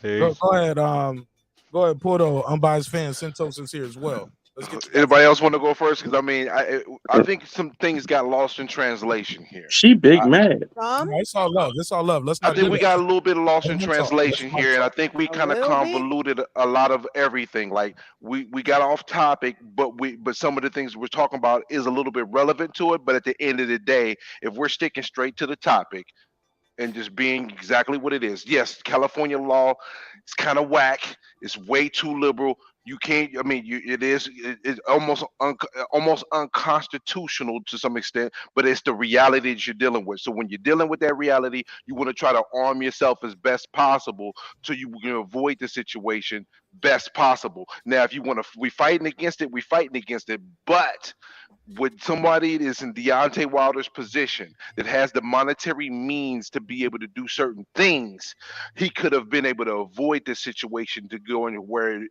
ended up going for him. Now, it may not cost him anything of a major deal, but if we're going to be honest, regardless if the law we disagree with it, we can be able to stand up against it, and people can be able to, emphasize how they feel about it. But him being in the position he's in, have residency in California, understanding the laws there. That's his responsibility. And that's where his mistake is. He made an error. He should have had himself in a position to avoid that. Does it make him a horrible guy? No. Does it make him a clown? No. It does. It just makes it one person who grew up in Alabama that had a certain set of laws that did not prepare himself when he was in California. The end. All right, we got Rachel Donaire just came back up. We got Warren G is here as well. Go ahead. Let me, before I go to YouTube, let me go to Santos and Puto because they've been on the panel. They've been waiting to talk. Go ahead. Go ahead, Santos. Okay. I was just gonna say real quick. I agree with what the last gentleman just stated. 100%. It is our responsibilities to be aware of what the laws are wherever we're going to be hanging out at or wherever we're going to be residing at or whatever. But yes, a lot of stuff did get off track of the topic at hand. I don't. It's not so much about my concerns is it's not so much about it was Wilder who it happened to. But the topic at hand was about Wilder, so that's what we spoke on. We all know that this stuff happens daily, multiple times a day in this country, and most of the time it happens to people of color or people of any type in other minorities like Hispanics as well as black people, and some whites are victim of this situation too. Yes, he should have been complying with the law. But the cops, before they pulled him over, they didn't know he had a weapon in the cars. I still think the reason they pulled him over was something stupid. I mean, they didn't have to waste their time with that, but they chose to. And I think they, at that time of morning, they probably didn't have too much other things going on in that area. So they chose to get the car that looked like it might, be some issues going on. There may be some violations. So, yeah, I agree with Terence. It's a fishing situation, not because it was Deontay Wilder, not because it was a black man in the car, but because that's what some cops do when they're bored. And we do, just for the record, throughout this country and throughout the years, we have always spoke up about why are they pulling over someone or stopping someone, just like New York used to have that stop and frisk situation and all that stuff. I mean, it's always been bullcrap. We've always spoke against that stuff over here. So it's nothing new. It's not about Wilder or anything like that. All right, go ahead, Puto. Then we go to Rachel. I was gonna say, yeah. I mean, they got to meet their quota, the police and whatever. But I heard a lot of talk on the Constitution. I mean, in my personal opinion, I think the Constitution is a very flawed document. There's stuff in there that I mean, I believe deserves more of our attention than just gun laws. I want to salute Foodie for being a responsible gun owner. If we had more of those, I think the process will move a lot smoother. But that's all I got on that. Talk to me, Rachel. You out there? You was born in California, correct? I was born in Cali, yeah. Yeah, talk to me. I don't even know what the hell happened, honestly. Wilder got pulled over, and we kind of went all over the place talking about gun laws and. Okay. Yeah, so early Tuesday morning, Wilder got arrested for tinted windows and an obstructed license plate tags. And when they pulled him over, he opened up the door and they smelled marijuana, burnt marijuana. I don't know if they saw smoke or if they just smelled it. And so then they searched the car. They gave him reason to search the car, allegedly. And then they found a loaded 9mm gun. Registered to him or not? What? Was it registered to him? Does he have a license? Not in the state of California, no. Yeah, then yeah, you in trouble. I mean, listen, that's the responsibility of a gun owner, honestly. Well, I have a CCW. I know which states I have I can never say that word. The states that are reciprocal to my state, which is Nevada. And I know places that I can't bring it. Robert Guerrero was one of those that got in huge trouble when he went to a press conference in New York. And his gun was licensed, but then he went to New York. I think he flew out of New York or something like that. He came in from New Jersey There was no issue with that. But when he flew out of New York, there was a huge issue at the airport because he wasn't supposed to have a gun in that state. You have to, especially with something that is a gun, you have to be cognizant of what the rules are. Yeah, I that's mean, just and that's just common sense as a gun owner. I feel like, yeah. yeah. I mean, that's. I mean, ignorance of the law isn't an excuse. Do I Only feel for like? police. But I mean, like, the thing is that like, is it an honest mistake? I could say that, yeah, it's an honest mistake, and as long as it's not tied to any crimes, like the ballistics don't come back from a crime or anything like that, then hopefully he learned from it. He's more cautious of where he brings that gun. Wow. Why are you wowing? Wow. Why would you even Why would attach I say something? that? Because when it's Yeah. an unregistered gun, you don't know if he bought it from let's just even say it's from his father, right? And his father bought it from someone else who bought it from someone else. And the ballistics is a record of it's on record with the police department as far as evidence. Then it can trace that gun. If you didn't purchase it from a store and it wasn't cleared with the registration, and the registration wasn't cleared when you purchased it, et cetera, et cetera, et cetera, or if it's completely brand new, yes, there are things like that happens. I'm not saying that he did anything. Why is it, Warren G, you always take it like there's like this hidden meaning behind it? It happens when people transfer or purchase guns. It's just being responsible and knowing where the guns came Don't from. take it personal, Rachel. It is who he is. Just accept it. Yeah. I'm not. Warren G always takes it personal. Yeah, I yeah. just wanted Don't to point take out. him personal. He is who he is. I just wanted to point out something too that I thought about mentioning that. This Mm, happened to somebody in New York as well. A interesting. popular food reviewer named Chime Time. He always traveled with his gun. He'd get on flights, go all over the place, and he end up checking his gun in New York. Had no issues, but when he went to go check it to fly back out, he got arrested for it. Yeah. Yeah, that got to do with this. I'm sorry. What are we talking about? I'm just saying that it's just the issue with some of the gun laws in some other states, like New York and California. It So is an issue. Yeah, but Wilder, we know that Wilder, we know that gun laws Wilder. are You know that statutory. going into it, bro. I ain't bringing no gun to New York. I know that going into it. I ain't gonna be in New York Statutory, yeah. talking about, well, I got a constitutional right. They can't do this to me. Never heard of it. Man, they're gonna lock my black ass. So Wilder is a known gun owner, and he just didn't have the gun registered in California. Okay. They already know that. The only thing that's gonna happen to Wilder is he's gonna pay a fine and be done with it. And most times, especially in Chicago, at least when they pull me over for carrying, concealing carry, all they want to do is they didn't lock me up, they didn't arrest me. Yes, they took me to the police station, they gave me a ticket because I couldn't pull out. I didn't have my wallet that day with all my credentials. I went to court, paid the fine, whatever, and that was it. He didn't have his gun registered. It wasn't because he brought it for somebody. He didn't have to throw that in there as though it could be possibly used in a possible criminal act, and they want to run ballistics. He already had, and I'm pretty sure he had identification and shit that he was a gun owner. Da da da da. He has FOIA card, whatever. You pretty He sure? just didn't have it registered. He didn't have it registered.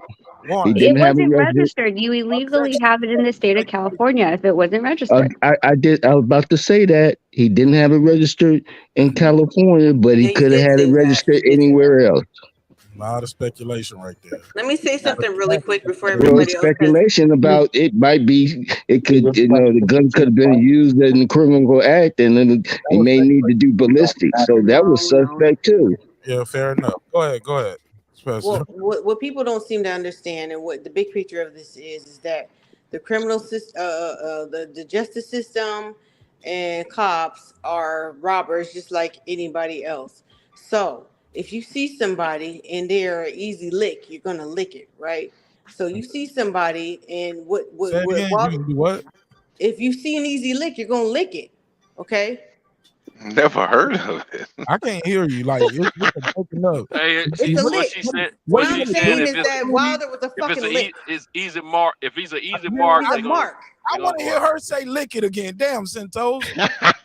Damn, man, you just taking my moments away. You up there trying My bad, to break it down for me like I don't understand.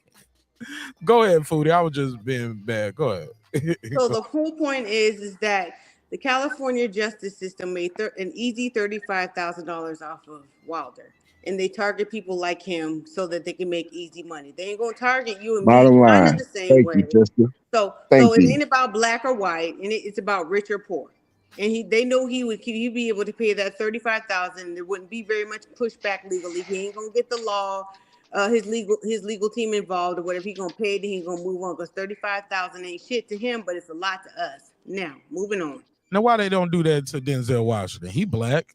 He's rich. He's I in don't know nothing California. about what went on with Denzel No, I'm Washington. just saying. I'm being facetious because you don't hear about him getting caught in no cases like that. Well, I don't In think he California, does stupid shit like this. He probably don't drive Denzel's himself publicist around does his either. job. That's why. You know, Like I Denzel said, you probably got to don't be drive an himself easy around. target. I don't think Denzel makes himself an Common easy is in target. Cali. He's a rapper. The RZA. Yeah, I don't they think know better. because some Okay, people was in the chat talking about he looked like a rapper, or people thought he was a rapper, or because easy he's target. black, Well, or we don't know. We don't know what those people might have got caught up with in the 90s. California. I So can name some a whole people bunch learned of their lesson people. early, is what I'm saying. And being out at 1:00 in Hollywood on Tuesday is not like it's I mean it's done all the time. So I would assume, right? 1:00 is not a bad time to be out in Hollywood, right? No, closing time is 2:30 here in California. So Yeah, they Oh don't really damn. start Y'all fucking got with you until closing after that. time? Shit. Yeah, yeah. Those It's We kind of stopped selling naive. liquor. We stopped selling liquor at 2:30 a.m. Oh, okay, yeah. Well, we got that here too. 2:30 is about the time you can't get So liquor that's the here. time most clubs But listen, close y'all missed because the what's the point. point? It don't matter if it was 2 in the afternoon. The tags in the tent gave them probable Right. cause. Right. That's I it. agree with that. I'm Right. 100%. But He my whole gonna get point is, I fined. got your point, Mark. But my whole point And like is, you they said, might have it's a let lot of me people slide. doing that, Foodie, but it's a lot of people out there who got tent. Why they don't pull them over? Maybe they got proper paperwork for that. It's a process so you don't get pulled over for the tent. And I just think like it's a process. Possibly, or sometimes maybe you just look good enough for them not to charge you. There are just so many different reasons why. There are lots of reasons why they let you slide or let you don't slide. These motherfuckers got But it's a way where you can do it legally, is what I'm saying. yeah, but they also got One cash makes it money stop. registered. They got cash registered eyes out here. Is what I'm saying. Also think it's kind of naive to assume that the cops didn't know who he was. Yeah, they found they failure. They had somebody that could pay them. So They shit, got let me cash go. registered eyes out here. Yeah, Cha-ching. let me go ahead and do this thing. It's everywhere. But if Don't you forget, got the they proper get sued a paperwork, lot. They none get of this sued a would lot. happen. The police departments get sued a lot out there as well. So they trying to subsidize some money, probably. Yeah. They try to Lucky. counter that situation. Yeah, this Gotta is meet Sue their Happy quotas. California. This is Sue. That's what they call you, Sue Happy California. Everybody gets sued for every little fucking thing out here. It's harder to win a case than it used to be, but you can get sued for every fucking thing. You got to have I'm a nurse. I got to carry malpractice insurance. Doctors, everybody got to carry malpractice insurance for the littlest of things. But everybody knows you can catch a lawsuit, but if you got enough money, you can get yourself out. So they weren't even worried about any legal pushback with somebody of his stature. It's called the hustle. Right. Well, Right. speaking of called the lawsuit hustle. in California, wasn't Paradigm's thing against Manny in California too? Who? Yes. Yeah, I Paradigm. would assume That so. was my opening topic right there. Yes, it was. Go ahead. You want to speak on that? Well, it was clear as day that was coming. I mean, not that it was coming, but it's not like Manny does that. It just, he's a great boxer in the ring, and there's people that are around him that they swarm around him like seagulls, right? Because he doesn't really have a direct this is my one guy. That's it. He has 20 guys that can make deals. It's happened with Golden Boy and Top Rank. There was lawsuits going back and forth between them. And there's even one in the Philippines where he signed with one pain reliever and another pain reliever during the same time. So this isn't anything new, the Paradigm thing. it would have been different if Manny honestly had gotten a gift, a signing bonus, possibly instead of an advance, but it was known as an advance, that 3.1 million that he took in. But there is an ongoing lawsuit in the Philippines of Manny versus the guy who brought him to Paradigm as well. So it's interesting. I want to see how that one's going to play out in the Philippines.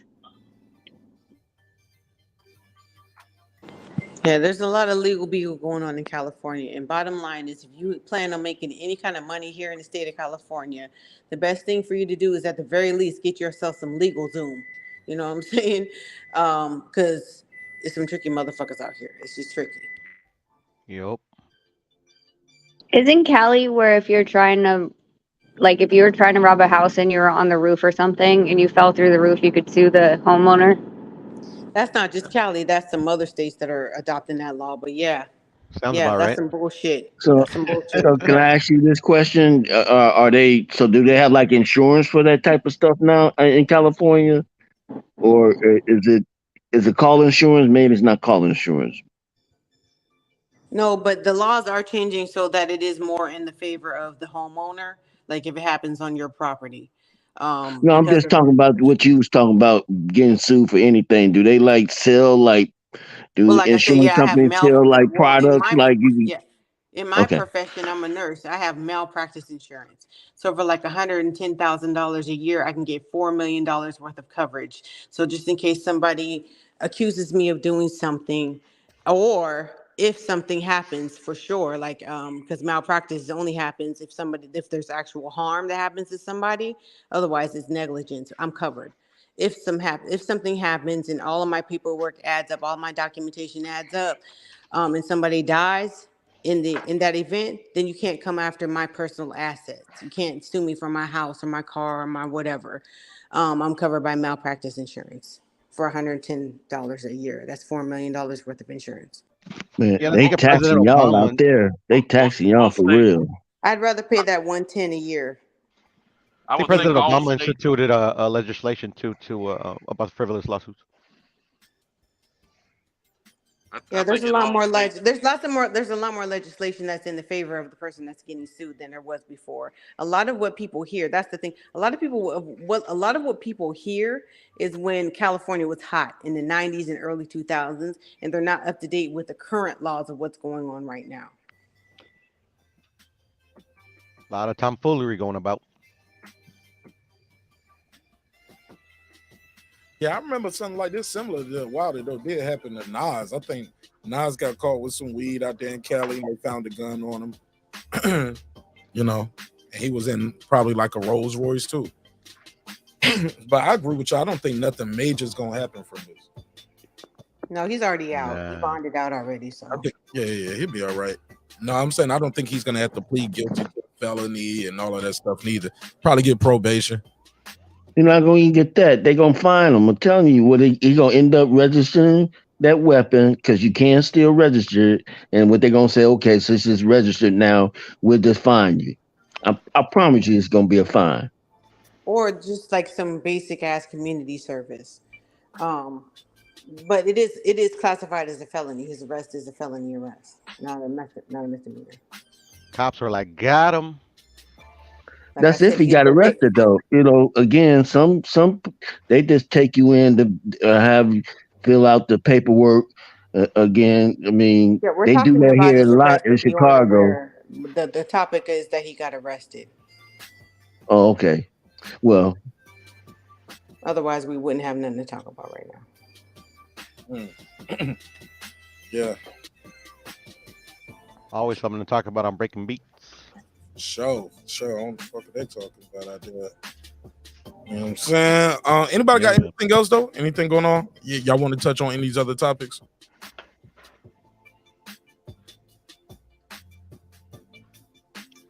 I got one last thing to add. And there was a point that was made. There was probably a valid point. If it was a smell of weed in the vehicle, then he would have got a DUI as well. And there's no news that he got that. So, you know. No, if they found it in his system, he would get a DUI. Yeah, it's just a tactic. Actually, no, Nito got pulled over for the smell of weed in his car, quote unquote. Not pulled over for that. Actually, I don't know why he got pulled over, but I wasn't in the car. We left the car at a casino. No, Nito went to go get it. He got the car, was bringing on his way home. They pulled him over, and no, Nito rarely ever deals with cops, and only just recently got in a car accident like last year for the first time in his life. So he's not very aware of how to deal with it. But they asked for license registration. Stupid. They asked him. They're like, "Whose car is this?" And he was like, "It's my wife's." And he was like, "Well, where's she?" And he's like, "She's at home. This is her car. I'm getting it and bringing it home to her." And the cop started smelling, and he's all, "I smell weed." And Nonito started laughing. He was like, "You gotta be kidding me." He was like, "I'm on 24/7, 365, blah, blah, blah, blah." He was like, "I'm not, like, if you're trying to search the car, that's a whole different other story." He goes, "But the last thing you're going to tell me is that there's a smell of weed in this car." Yeah, they'll So, try you. They'll try you if you don't know the law, just the basic law. They'll try you. yeah, for sure. There was there was a time that I had purchased a new car. I was in the farthest left lane, and then was getting pulled over. Didn't feel safe on the left shoulder, so I went all the way to the fourth and then onto the right shoulder.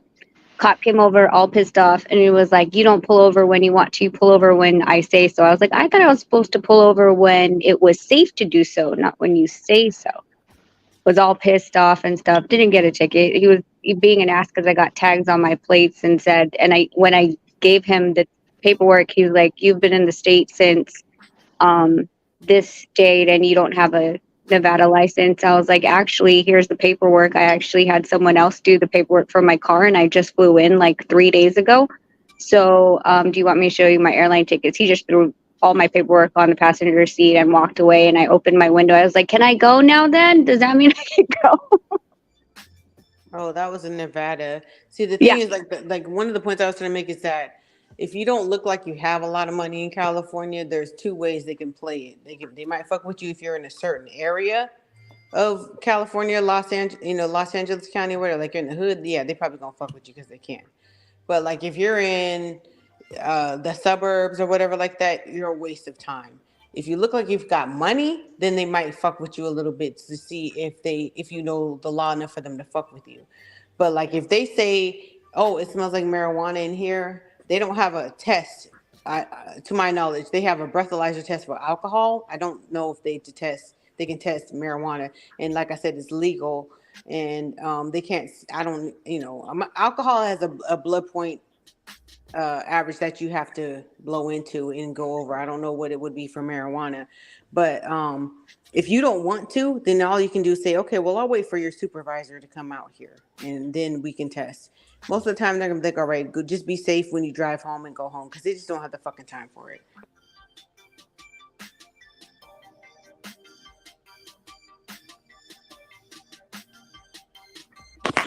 I think it's anything over an ounce that they might arrest you for if you have. Yeah. That's the intent to distribute point, like over 28 grams or something like that. Otherwise, they don't care if you have a roach in your fucking, car or nothing like that. It's just a waste of time for them. It's too much paperwork involved.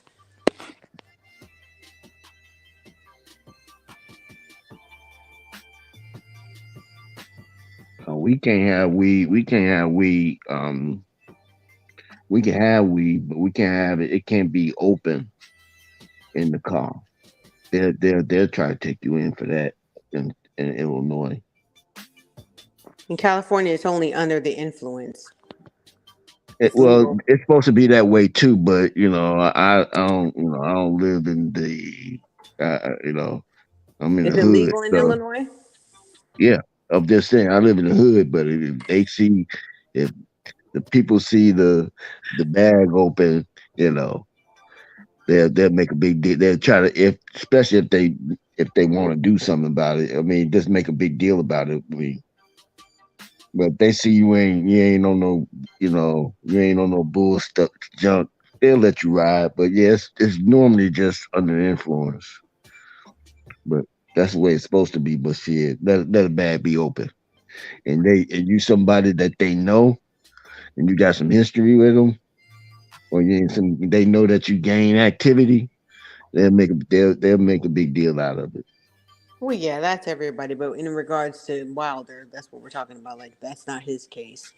They're always going to fuck with people who got a criminal record. But he, to my knowledge, he has no criminal record. Like, he don't even be out there in the clubs or anything like that. As far as I know, he lives a pretty, low key life. Never heard of him even drinking or smoking or anything like that.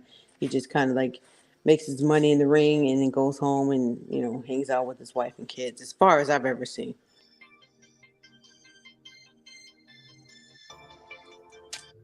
But yeah, thanks for having me on the panel, y'all. I'm about to get off. Have a good night, everyone. Later. All right, appreciate it. Anybody got anything else? That's it for me, Mark.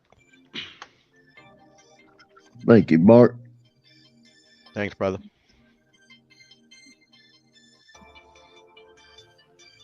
Anybody? No, that's it, Mark. All right. Bram, talk to me. You got anything else?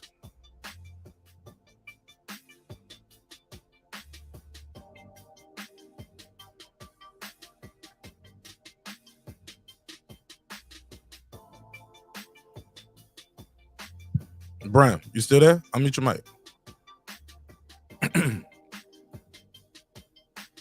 All right, you probably at work.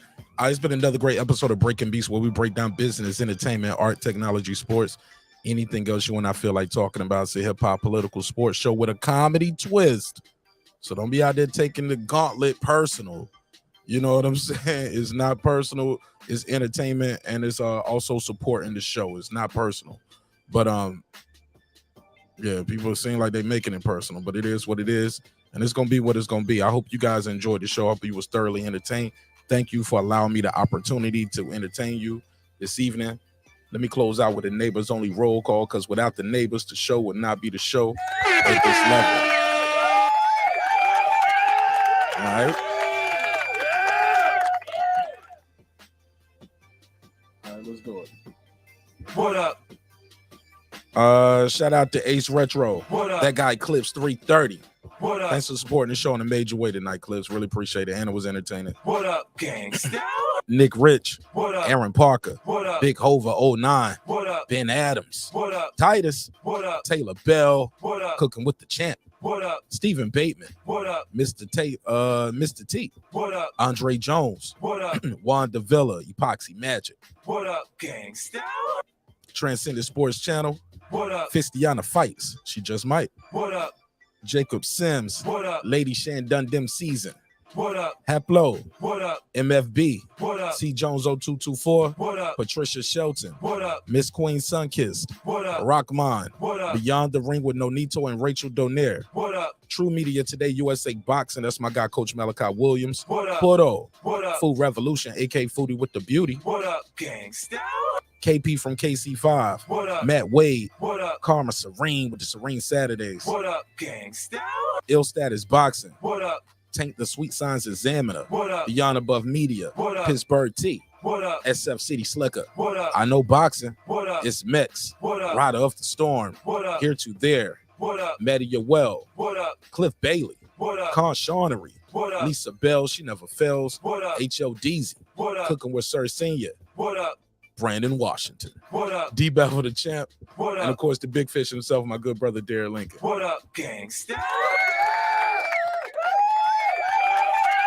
Yeah, man. I hope y'all enjoyed it, man. I really enjoyed it. I really enjoyed it. Again, the gauntlet is for everybody. Like, it's just entertainment. It's not personal. Shout out to the members who came up with this idea. HOD, KP from KC5. HOD was the first one to get kicked off, too.